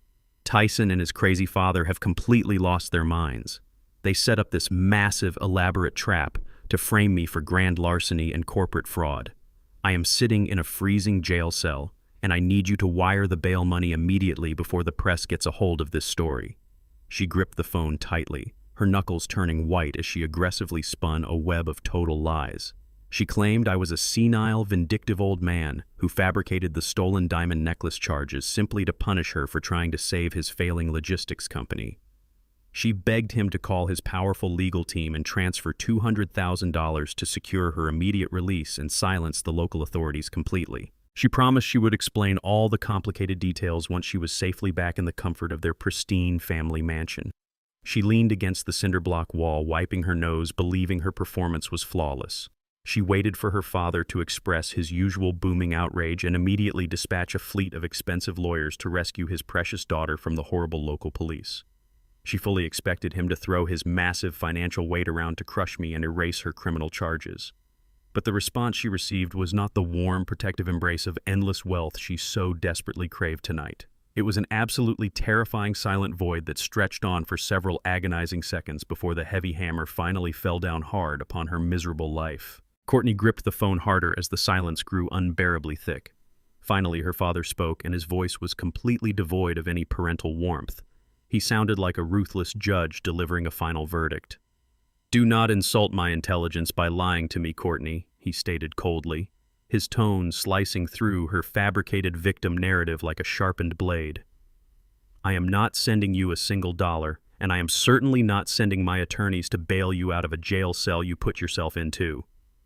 Courtney gasped, genuinely shocked by his harsh rejection. "Daddy, what are you talking about?" she stammered, dropping the innocent act entirely. "I am your only daughter. You cannot just leave me here in this disgusting place. I am telling you the absolute truth." Her father let out a dry, bitter laugh that carried zero amusement. "The truth," he repeated sharply. "The absolute truth arrived at my private residence exactly 2 hours ago, delivered directly by a licensed private investigator hired by Ellis Wright. I am currently sitting in my study looking at a massive stack of highly encrypted emails proving you spent the last 2 years illegally feeding confidential corporate bidding data to a rival logistics firm. Worse than that, I am looking at high-resolution photographs of you sneaking into downtown hotel rooms with Cameron Walsh while actively conspiring to steal an elderly man's entire empire." Courtney's jaw dropped open as all the blood rapidly drained from her face. She realized my tactical strike was far more expansive than she had ever anticipated. I had proactively cut off her only remaining escape route by completely destroying her reputation with her own strict family. Our family name has commanded respect and honorable prestige in this region for over 4 generations. Her father continued, his voice rising with intense, furious disgust. "You have permanently stained our legacy with your filthy, scandalous affair and your remarkably stupid corporate espionage. You knowingly slept with a married man, fathered an illegitimate child, and tried to cover it up by extorting an innocent, grieving widower. The society papers will have a field day with this profound embarrassment, and I refuse to let my hard-earned wealth be used to defend a treacherous thief." "But Daddy, please," Courtney begged openly, sobbing, now completely abandoning her pride. "You have to help me. They are going to send me to federal prison." Her father did not hesitate or show a single ounce of mercy. "You are no longer my daughter," he finalized, absolutely stone cold. "Do not ever call this number again." The line clicked dead instantly, leaving her completely shattered and entirely alone inside that cold cage tonight forever. Simultaneously across town, Cameron Walsh was discovering that my vengeance was an inescapable blanket of total destruction. While he was frantically attempting to salvage his bankrupt logistics firm from the catastrophic $20 million federal penalty, my private investigator had successfully delivered an identical package of highly explosive evidence to his pristine suburban home. Cameron's wife, an incredibly sharp and fiercely independent woman, opened the thick manila envelope and stared directly at the undeniable high-resolution proof of his filthy illicit affair with my daughter-in-law. She did not hesitate or shed a single tear over his massive betrayal. She immediately contacted her aggressive divorce attorneys and filed for an emergency dissolution of their marriage, citing profound marital misconduct and extreme financial recklessness. Within hours, a family court judge granted her an emergency injunction that instantly froze all of Cameron's remaining personal banking accounts and heavily restricted his access to their shared domestic assets. He was permanently locked out of his own lavish mansion and legally barred from utilizing marital funds to cover his sudden massive corporate liabilities.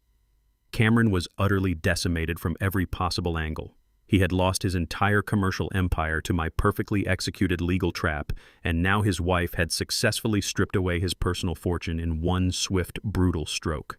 He was left completely destitute, sitting alone in his parked car with absolutely zero access to liquid cash or powerful legal representation. Consequently, he possessed no financial means whatsoever to post bail for Courtney or Tyson. The arrogant betrayers who thought they could casually steal my lifetime of hard work were now entirely isolated in their miserable cells, completely unable to rescue each other. My flawless strategy successfully severed all their lifelines, leaving them completely crushed and defeated under the federal justice system today. While Courtney sat abandoned in her miserable jail cell, Tyson managed to secure a temporary and highly dangerous escape route. Desperate and completely cut off from my massive financial empire, he turned to the only filthy corner of the city, still willing to entertain his pathetic existence. He contacted a notorious underground loan shark operating out of a rusted auto body shop in the industrial district. Tyson promised the ruthless criminal an absurdly high interest rate and falsely claimed he still possessed hidden overseas accounts to secure the emergency cash required for his bail.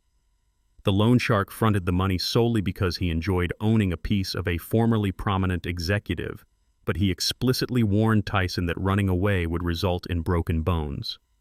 Tyson ignored the severe threat completely.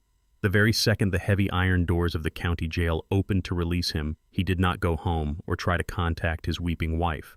He possessed absolutely no loyalty to the woman who had helped him orchestrate the vile corporate betrayal against me. Instead, he flagged down a random city taxi and aggressively ordered the confused driver to head straight toward Hartsfield-Jackson Atlanta International Airport. He planned to abandon everyone and everything entirely.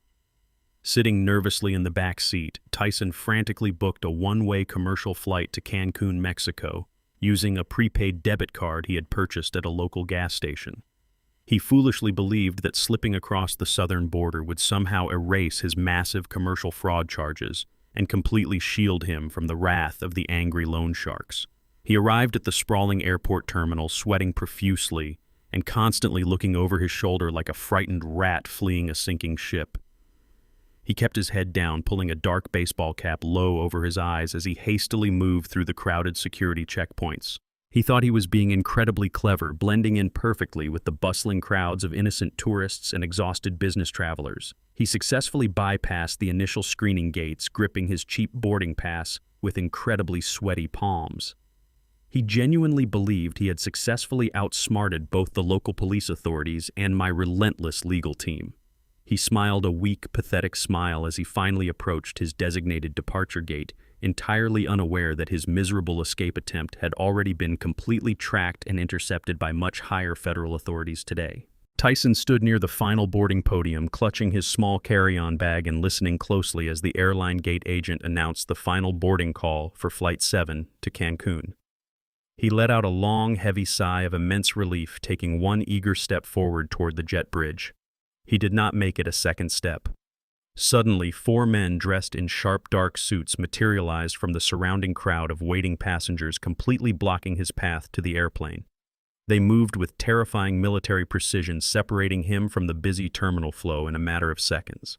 The lead agent reached into his breast pocket and produced a gleaming gold badge, flashing it directly in Tyson's pale face. Federal Bureau of Investigation, the agent stated, his voice incredibly calm but undeniably lethal. Tyson Wright, you are officially under arrest for massive federal wire fraud and international money laundering. Tyson froze, entirely dropping his cheap boarding pass onto the patterned airport carpet. His eyes widened in sheer absolute terror as 2 other federal agents grabbed his arms and forcefully kicked his legs apart to conduct a thorough physical search right there in the crowded terminal. Money laundering. Tyson stammered weakly, his voice cracking with sheer panic. I do not know anything about any money laundering. You have the wrong guy completely. The lead FBI agent shook his head, offering a grim, humorless smile. We have exactly the right guy, the agent replied smoothly, pulling a pair of heavy steel handcuffs from his belt.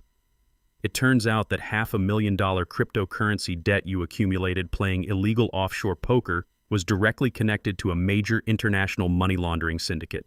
When your friend Cameron Walsh decided to blindly pay off your illicit gambling debts using corporate shell accounts, he inadvertently wired $500,000 straight into a federally monitored cartel network. You effectively financed a criminal organization and initiated a massive federal investigation right onto your own doorstep. The horrifying reality crashed over my cowardly son like a massive ton of bricks. He had proudly believed his filthy arrangement with Cameron was merely a dirty little domestic secret used to steal my logistics empire. He had absolutely no idea that dipping his greedy hands into underground digital currency markets had automatically triggered massive red flags at the highest levels of the federal government. The FBI had been quietly tracking the illicit money trail for several weeks, patiently waiting for the perfect opportunity to strike. My flawless corporate destruction plan had simply pushed him right into their waiting arms today. The federal agents aggressively snapped the tight steel cuffs around Tyson's wrists, binding him completely. He sobbed openly right there in front of hundreds of shocked travelers, begging for a lawyer as they forcefully dragged him away. He was dragged through the massive terminal, a thoroughly broken man officially destined for a very long stay inside a cold federal prison, completely terrified right now, forever, totally alone and destroyed entirely. Later that evening, inside a sterile, brightly lit federal interrogation room, Tyson completely abandoned any lingering shreds of marital loyalty. He sat shivering intensely behind a bolted metal desk, sobbing uncontrollably while 2 stern detectives presented him with a mountain of undeniable digital evidence. Desperate to save his own skin, he instantly threw his wife entirely under the bus. He frantically told the agents that the corporate espionage, the stolen jewelry, and the illicit money laundering schemes were entirely Courtney's mastermind ideas. He whined loudly, claiming he was merely a naive, terrified victim constantly manipulated by a highly deceptive woman who forcefully forced him into signing those disastrous logistics contracts today. He begged the cold investigators for immunity, offering to testify aggressively against her in court. The lead detective simply smiled, showing no mercy whatsoever. He quietly opened his laptop and played a live video feed from an identical interrogation room located just down the hall. On the glowing screen, Tyson watched his wife Courtney sitting across from another pair of agents, rapidly betraying him with equal ferocity. She was weeping hysterically, swearing that Tyson was a violent gambling addict who had violently forced her into securing the cartel money from Cameron. She aggressively blamed Tyson for absolutely everything, portraying herself as a completely helpless hostage in his filthy corporate game. Tyson stared at the live monitor, completely horrified as he watched the woman he had sold out his own father for eagerly feeding him directly to the hungry wolves. The detectives watched them turning on each other like trapped rats locked inside a sinking cage while fully destroying each other. Their disgusting, toxic marriage ended right there in those miserable adjacent rooms, permanently annihilating their futures entirely and sealing their own extremely long federal prison sentences together forever today. Exactly 3 months passed since that spectacular night of absolute ruin, and the world had moved on entirely without them. I was sitting comfortably in my newly renovated executive suite overlooking the sprawling Atlanta skyline, watching the heavy autumn rain wash the city streets clean. The seasonal storms perfectly mirrored the absolute devastation that had systematically dismantled Courtney's entire pathetic existence. Following her highly publicized arrest at my private estate, she was formally indicted on multiple severe federal charges, including grand larceny, corporate espionage, and attempting to defraud a federally regulated commerce network. Because her wealthy parents had completely disowned her and permanently blocked her number, she could not afford a competent defense attorney. She was forcefully appointed a heavily overworked public defender who immediately advised her to accept a brutal plea deal just to avoid spending the next 20 years behind bars. The towering mountain of undeniable digital evidence I had meticulously gathered left her with absolutely no room to negotiate or manipulate the legal system. The crippling legal fees and the immediate freezing of her illicit bank accounts completely drained whatever meager savings she had managed to hoard. She was officially declared bankrupt by the state, a profound public humiliation for a woman who had proudly strutted through luxury ballrooms just 12 weeks prior, wearing custom designer gowns. But the most devastating blow to her deeply arrogant facade came directly from the state family court system. Because she was now an indicted felon with zero financial stability and zero permanent housing, the Child Protective Services intervened aggressively. They swiftly removed 7-year-old Wyatt from her toxic custody and placed him into the temporary care of the state foster system pending a permanent placement. She lost absolutely everything she had weaponized against me, including the very child she used as a convenient shield to justify her disgusting corporate theft. She was now living out of a cheap duffel bag, crashing on the uncomfortable couches of the few reluctant acquaintances who had not yet blocked her number. She was completely ostracized from the wealthy social circles she once desperately craved. The luxurious lifestyle she thought she had successfully stolen had completely vanished into thin air, leaving her entirely exposed to the harsh, brutal reality of her own terrible decisions. I monitored her rapid descent through the detailed weekly reports provided by my private investigator, feeling absolutely no sympathy for the incredible misery she had actively brought upon herself. Her complete fall from grace was an absolute masterpiece of self-inflicted destruction, ensuring her complete and total permanent ruin today, right now, forever, and leaving her completely, utterly alone with no hope remaining for her absolutely destroyed future, entirely dead. Later that same afternoon, I walked out through the heavy glass doors of my towering corporate headquarters, preparing to enter my waiting black town car. The torrential rain was coming down in thick, freezing sheets, violently soaking the gray pavement. As my security detail opened my car door, a pathetic, soaking wet figure suddenly stumbled out from behind a concrete pillar directly blocking my path. It was Courtney. I almost did not recognize the miserable woman standing before me. Her expensive blonde hair was matted and plastered flat against her pale face by the freezing rain. She was wearing a cheap raincoat, offering no protection against the bitter autumn chill. Her designer shoes were completely ruined, covered in dark city mud. She looked completely broken, a hollow shell of the incredibly arrogant woman who had once confidently demanded the keys to my entire empire. When my security guards stepped forward to remove her from the private loading zone, she threw herself forward and dropped onto her knees right onto the soaking concrete. She completely ignored the freezing puddles splashing against her legs and clasped her freezing hands together in a desperate, frantic gesture of total submission. "Ellis, please," she shrieked over the loud, roaring sound of the heavy rain, her voice cracking with genuine, profound desperation. "You must listen to me for 1 minute. I am begging you from the absolute bottom of my heart. Please do not walk away from me." My security guards looked at me for immediate instruction, but I simply raised a single gloved hand, signaling them to hold their positions. I looked down at her, feeling absolutely nothing. "I have lost absolutely everything." She sobbed, thick tears mixing with the cold rain streaming down her face. "My parents will not even speak to me, and the state took Wyatt away this morning. They put my baby in a foster home because I cannot afford a decent lawyer to fight the custody battle. I am completely bankrupt and I am facing 5 years in federal prison. I need you to drop the civil charges against me so I can at least try to get a basic job. Please, Ellis, I am begging you to loan me just enough money to hire a lawyer to get my son back. I will pay you back every single penny, I swear it. Please, just show me a tiny ounce of mercy today. She looked up with terrified eyes like a drowned rat pleading for a crumb of my vast wealth right here, right now, on her totally bare, freezing knees, completely, hopelessly, thoroughly defeated, entirely, utterly shattered forever, and deeply, irreparably ruined within my undeniable, absolute, supreme, total presence. I stood perfectly still under the massive black umbrella held by my security guard, watching her weep pathetically in the dirty, freezing puddles. I did not feel a single drop of pity for the miserable creature begging at my expensive shoes. She was only apologizing because her malicious plan had spectacularly failed, not because she felt genuine remorse for trying to destroy my life and desecrating my wife's memory. I adjusted the cuffs of my tailored suit, keeping my posture rigid and my expression devoid of human warmth. I looked down into her desperate, terrified eyes and delivered my final absolute judgment. "Do you remember the inheritance meeting, Courtney?" I asked, my voice cutting through the roaring heavy rain. "Do you remember standing in my study, smashing my property, and demanding I sign my logistics empire over to a child that did not share my blood?" She visibly flinched as if I had struck her across the face. "You loudly declared that having a grieving old man wandering the halls would bring bad energy into your life," I reminded her coldly, letting the reality of her own words crush her completely. "Well, Courtney, I am simply honoring your aggressive request today. I am just taking my energy elsewhere." I turned my back, dismissing her entire existence. I stepped into the warm leather interior of my waiting town car without looking back. My driver immediately shut the heavy door, slicing off her frantic screaming entirely. As the vehicle pulled away from the curb, I watched her through the tinted rear window.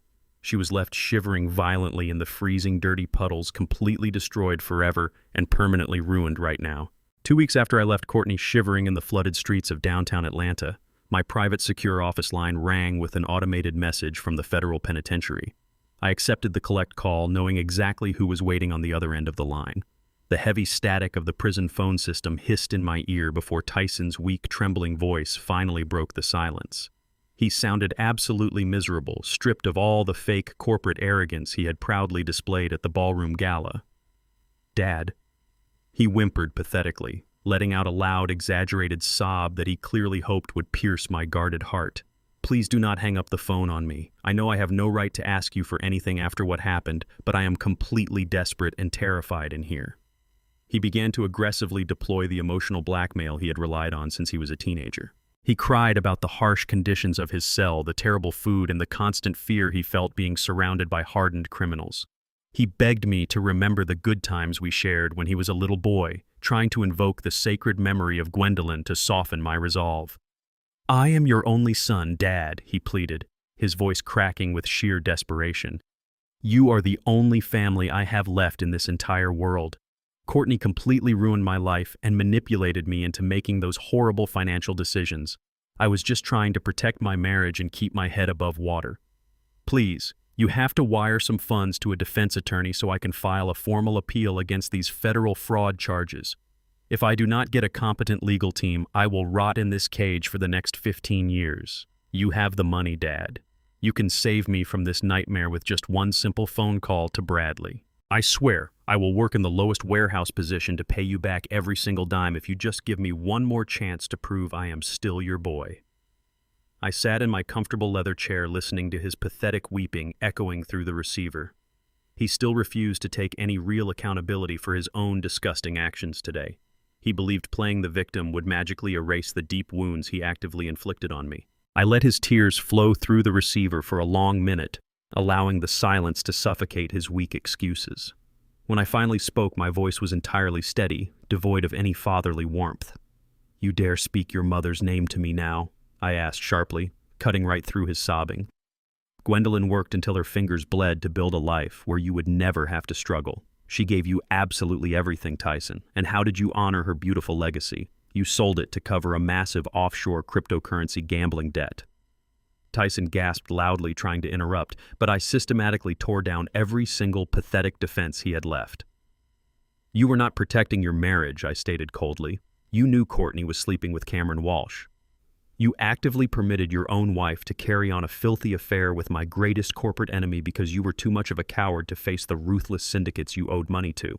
You gladly wore your humiliation like a badge of honor just to secure a meaningless executive title and erase your financial mistakes. You willingly participated in an elaborate scheme to evict me from my own home and steal the logistics empire your mother and I spent 40 years creating from absolutely nothing. You stood there in my private study and watched that greedy woman shatter a coffee mug your mother gave me, then let her threaten to cut me off from a child that was not even yours. You traded your dignity to the enemy for a quick bailout. You are a disgusting traitor, Tyson. The heavy silence was punctuated only by his ragged, terrified breathing. He realized I knew the exact depths of his total depravity. I will never wire a penny to save you, I continued, my tone dropping into icy final judgment. You made a conscious choice to ally yourself with the parasites trying to drain my blood. When you sold your dignity to the enemy, you deliberately destroyed any remaining connection we had. You are no son of mine. The words landed with the devastating impact of a physical execution. Tyson let out a guttural, agonizing wail, begging me to reconsider.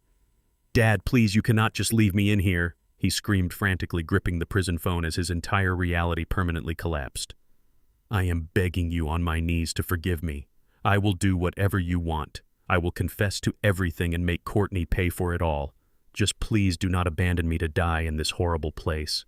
I did not feel a single drop of remorse or pity for the weeping prisoner begging for his life on the other side of the glass.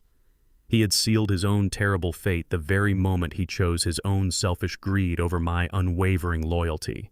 I was finally excising this tumor from my life permanently.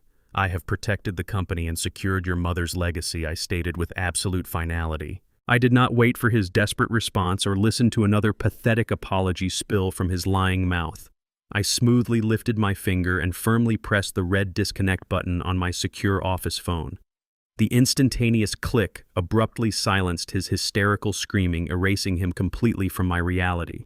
A long, monotonous electronic beep filled the quiet expanse of my private suite, echoing endlessly against the floor-to-ceiling glass windows.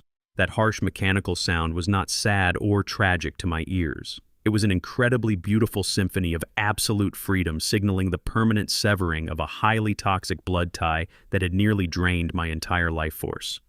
I sat back in my plush executive chair, letting the continuous tone wash over me like a cleansing rain. For 32 years, I had relentlessly poured my time, my wealth, and my unconditional love into a boy who ultimately saw me merely as a disposable bank account to be violently discarded the very second his mother was placed in the ground. The heavy burden of parental expectation had been officially completely lifted off my tired shoulders today, forever. I carefully placed the receiver back onto its solid metal cradle, restoring complete, perfect tranquility to the massive room. The air felt remarkably lighter inside the corporate headquarters, as if a dense, suffocating fog had finally rolled away entirely. I had successfully excised the parasitic poison that infiltrated my sacred family tree, preserving the immense logistics empire I built purely out of sweat and sacrifice. I turned my attention toward the towering skyline of downtown Atlanta, stretching out majestically before me. My fortune was secure, and my mind was incredibly sharp, ready to boldly construct an entirely new, honorable chapter without looking back at the pathetic ruin he chose today. Exactly 3 days after I disconnected that final phone call from the federal penitentiary, I received a formal official notification from the Atlanta Police Department. The lead detective handling Courtney's grand larceny case requested my immediate presence downtown to formally reclaim a highly valuable piece of stolen property. I directed my driver to take me to the central precinct, navigating through the bustling morning traffic with a profound sense of closure settling over my shoulders. I was escorted directly into the secured evidence lockup, where the detective stood waiting behind a heavy metal counter. He handed me an official release form and a sterile, transparent evidence bag containing the exact item that had initiated my entire campaign of absolute vengeance. I signed the required release documents without a single trace of hesitation, legally confirming the immediate return of my stolen property. The detective carefully snipped the plastic seal and allowed the magnificent $80,000 custom diamond necklace to slide smoothly into my waiting palm. The heavy platinum setting and the flawless, brilliant cut stones felt incredibly cold against my skin after spending weeks locked inside a dusty pawnshop vault and a dark police evidence locker. I held the exquisite piece up to the harsh fluorescent lights of the precinct, letting the diamonds catch the glare perfectly. Courtney had very foolishly looked at this highly sacred piece of jewelry and seen only a quick payout to fund her arrogant hostile takeover. She saw liquid cash to steal a company she did not build. I looked at the shimmering stones and saw exactly 40 years of grueling late-night shifts, missed meals, and absolute unwavering dedication to the woman who stood beside me when I had absolutely nothing. I thanked the detective for his diligent work and firmly placed the necklace inside the velvet-lined box I had brought securely hidden inside my breast pocket. Walking out of the heavily guarded police station into the bright Georgia sunlight, I felt the final sharp edge of my deep anger finally begin to permanently soften into profound relief. The most personal and devastating violation Courtney had committed against my family was officially rectified. I climbed into the back of my waiting town car and instructed my driver to head immediately toward the quiet, manicured grounds of the historic cemetery, resting perfectly on the peaceful outskirts of the city limits right now today. The quiet morning air was incredibly crisp and perfectly still as the black town car glided through the ornate iron gates of the memorial park. I instructed my driver to remain by the vehicle while I walked slowly along the familiar winding stone path, carrying nothing but a small cloth and the velvet box safely tucked inside my jacket. Gwendolyn's grave was situated beneath the sprawling branches of a massive ancient oak tree, offering a beautiful, completely serene resting place far away from the chaotic noise of the downtown corporate world. When I reached her polished black granite headstone, I knelt down onto the soft green grass and took a moment to simply breathe in the absolute tranquility of the surrounding landscape. I pulled the clean cloth from my pocket and gently wiped away a few fallen autumn leaves and a thin layer of morning dew that had settled over her engraved name. The cold granite felt smooth and incredibly solid under my fingertips, grounding me completely in the present moment. Once the surface was completely pristine, I reached toward the solid decorative stone vase mounted permanently at the base of the beautiful marker. During the initial funeral arrangements, I had specifically paid a premium fee to the private monument company to install a heavily secured mechanical vault directly inside this thick granite base. It was a secret titanium compartment completely invisible to the naked eye, designed solely for this exact purpose today. I pressed my thumb firmly against a concealed latch located behind the stone vase and inputted a customized biometric fingerprint scan. A quiet mechanical click resonated softly from within the solid granite, and a small heavy metal drawer smoothly slid open, revealing a deep waterproof chamber. I carefully withdrew the heavy custom diamond necklace from my pocket, slowly removing it permanently from the dark velvet box. I held the brilliant, shimmering jewelry in the bright morning sunlight for one final moment, letting the exquisite diamonds catch the beautiful rays perfectly across the peaceful cemetery grounds. Then I placed the magnificent piece gently into the hidden vault, securely resting it upon the soft, protective lining inside the titanium chamber. I firmly pushed the heavy metal drawer tightly closed, listening very closely for the final solid metallic snap that indicated the advanced biometric lock had fully re-engaged, ensuring the highly sacred item was absolutely completely safe right now forever. I remained kneeling quietly beside the beautiful granite headstone for a very long time, simply staring directly at her name etched deeply into the dark stone surface. The fierce, burning anger that had consumed my entire being over the past several months was finally completely extinguished. The relentless corporate battles, the hidden cameras, the bitter betrayals, and the spectacular public executions were all officially behind me now. I had successfully excised the parasitic tumors that attempted to aggressively drain our massive logistics empire and desecrate the incredible life we had built from absolutely nothing. I slowly stood up, brushing a few stray blades of grass from the knees of my dark-tailored trousers. I looked out across the sprawling, meticulously manicured cemetery grounds, feeling a profound, overwhelming sense of internal peace wash over my tired soul. I closed my eyes, taking a deep cleansing breath of the fresh morning air, letting the serene silence deeply comfort my mind. I softly placed my hand right above the hidden titanium vault, knowing her cherished diamonds were finally resting exactly where they truly belonged. I am so incredibly sorry that you had to witness such profound darkness from the boy we raised. I whispered quietly into the gentle autumn breeze, feeling the massive emotional weight officially lifting off my broad shoulders. But I have cleaned up the entire miserable mess completely, my beautiful love. I forcefully eradicated every single threat that dared to touch our highly sacred legacy. I stood perfectly still, making a solemn, unwavering promise to the incredible woman who had unconditionally supported my wildest ambitions when we were just two broke kids desperately trying to survive in a harsh, unforgiving world. I swore to her beautiful memory that the 40 grueling years of our shared blood, sweat, and tears had been absolutely flawlessly protected and ruthlessly avenged today. No arrogant corporate rival and no treacherous, ungrateful relative would ever casually dismantle the incredible financial fortress we constructed together. I lowered my hand, turning away from the magnificent granite marker with a perfectly clear mind and a highly resolute spirit.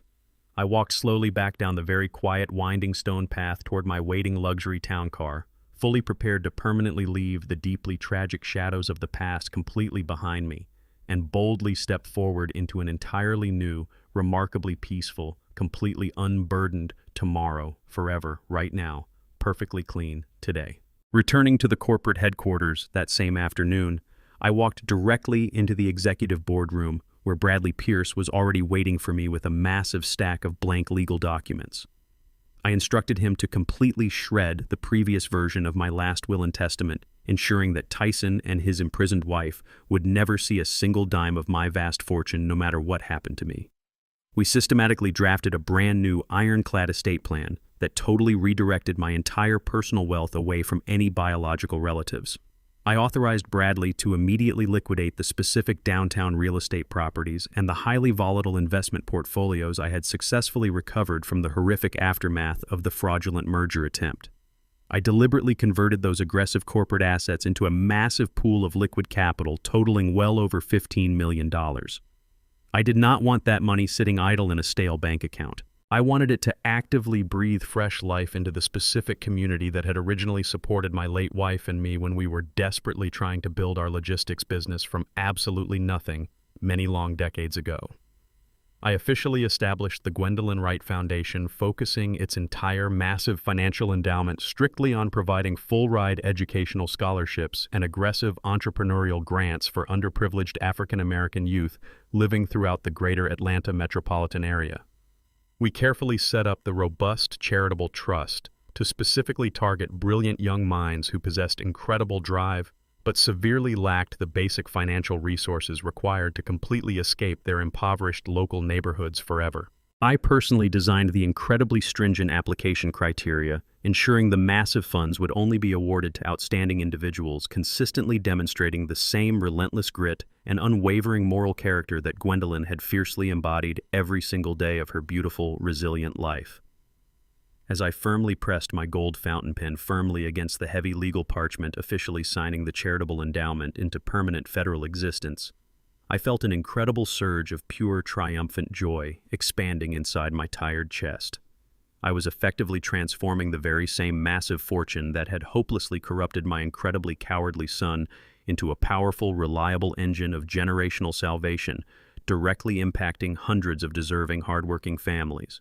By legally stripping the stolen wealth entirely away from the greedy, filthy hands of treacherous parasites and deliberately pouring it directly into the bright, promising futures of ambitious, struggling youth, I had brilliantly secured a completely untouchable, honorable legacy that would actively honor my amazing, irreplaceable wife for many long, glorious decades to continuously come right here in our beloved, bustling city, starting today, perfectly secure right now, forever maintaining absolute, total, eternal peace, perfectly intact today. With the financial groundwork of the new foundation firmly established and heavily insulated against any future external manipulation, my immediate attention aggressively shifted toward resolving the immense lingering void at the very top of my logistics empire. I desperately needed to secure a highly competent, trustworthy operational successor to permanently inherit the massive corporate responsibilities I had forcefully stripped away from my treacherous son.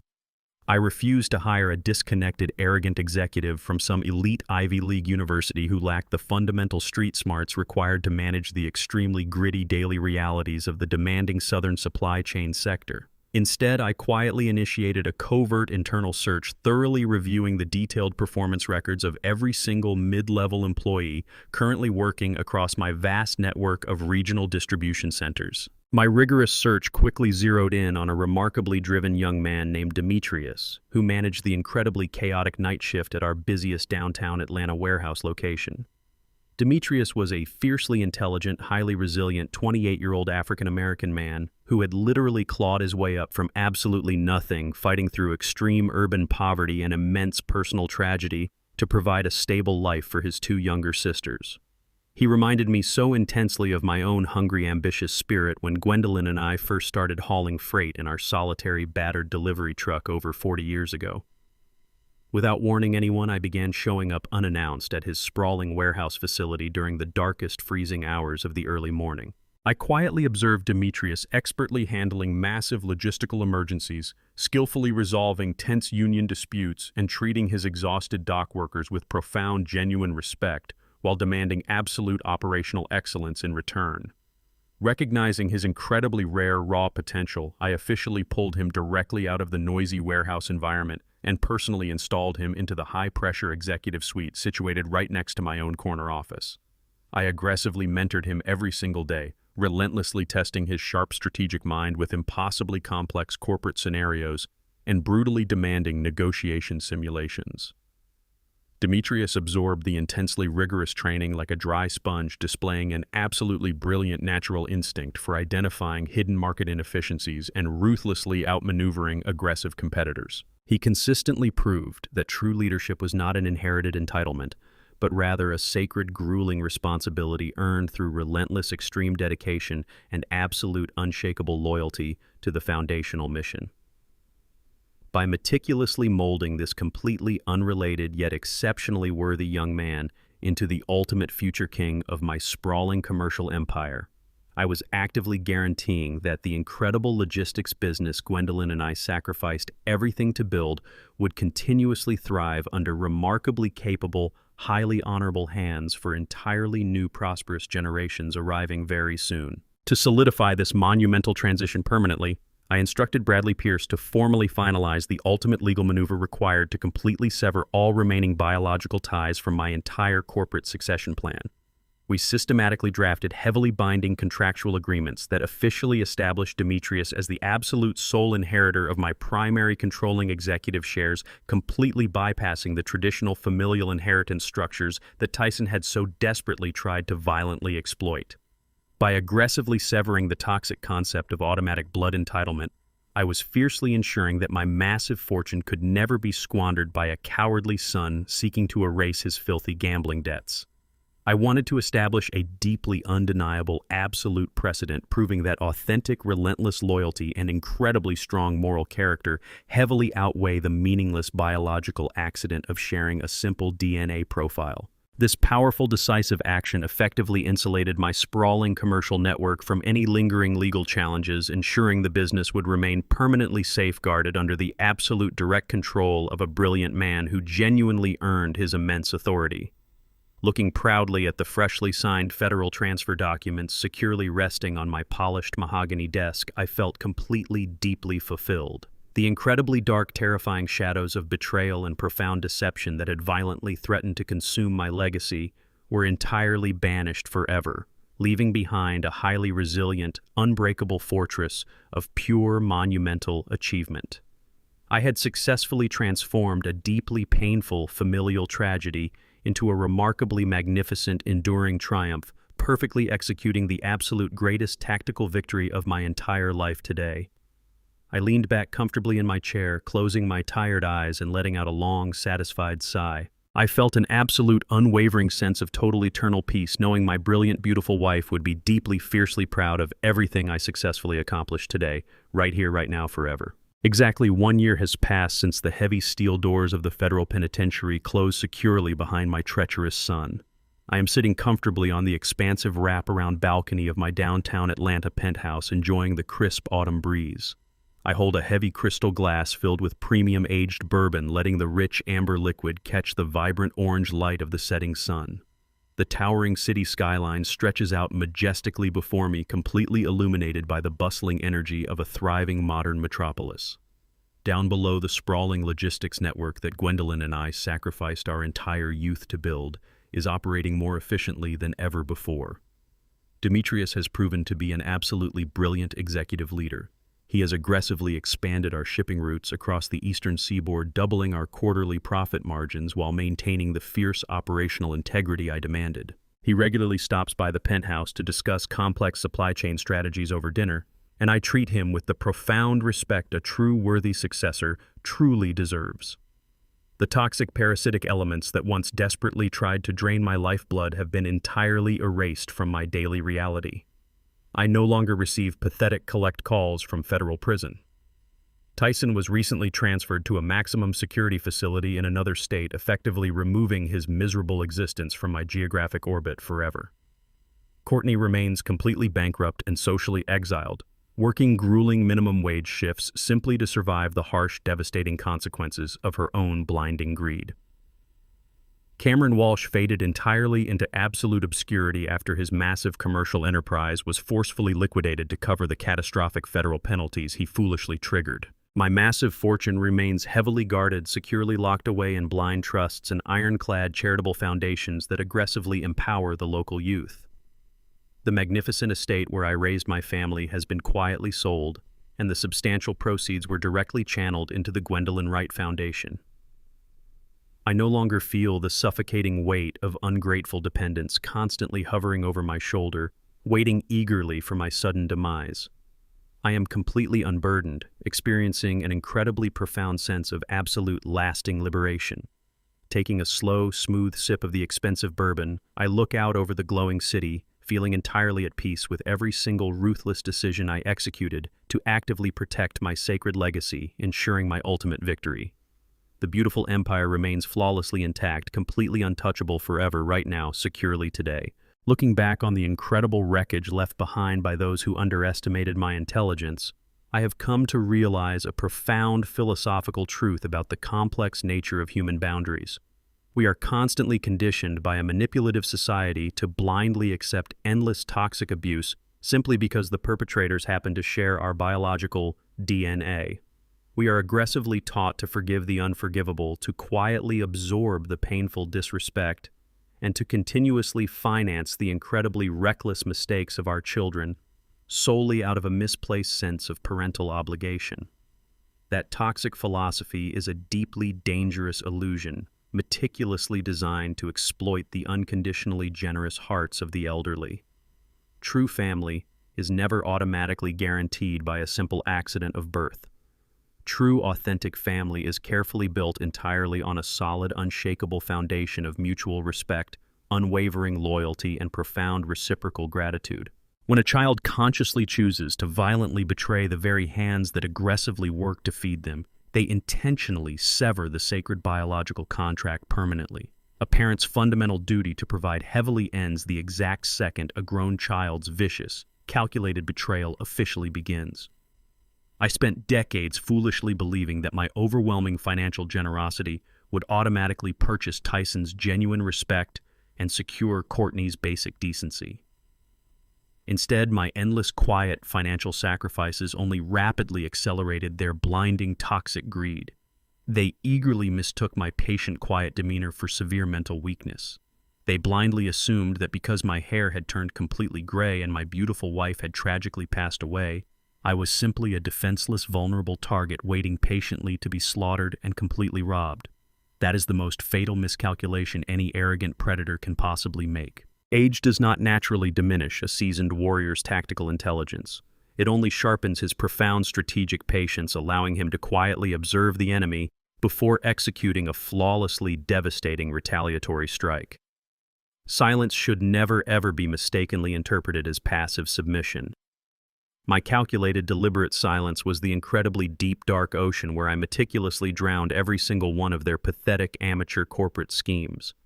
They forcefully pushed me into a dark, isolated corner, fully expecting me to quietly surrender my immense logistics empire and peacefully vanish into absolute obscurity.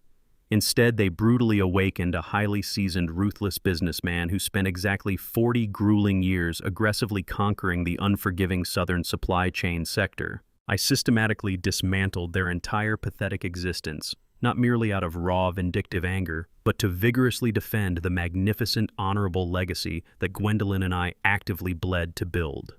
I refuse to let our incredible lifetime of immense sacrifice become the foolish funding source for a treacherous, cowardly son and his deeply manipulative, adulterous wife. I firmly established an impenetrable boundary, explicitly demonstrating that my profound love and massive wealth are extremely exclusive privileges, strictly reserved for those who consistently demonstrate unwavering, honorable character. Setting a firm, hard boundary against deeply toxic relatives is never an act of cruel malice. It is the ultimate expression of radical self-preservation and personal dignity. If you ever find yourself blindly giving absolutely everything to people who maliciously wait for you to die, stop right now. You possess the inherent, undeniable right to fiercely reclaim your life, your hard-earned wealth, and your supreme personal peace from anyone who dares to aggressively abuse your unconditional generosity. Bloodlines do not legally or morally require you to permanently finance the incredibly destructive life choices of ungrateful, treacherous adults. Do not ever allow societal expectations or misplaced parental guilt to force you into quietly tolerating severe financial and emotional exploitation. I chose to aggressively dismantle my entire toxic biological family to brilliantly protect my magnificent professional legacy and fiercely honor my incredibly loyal deceased wife.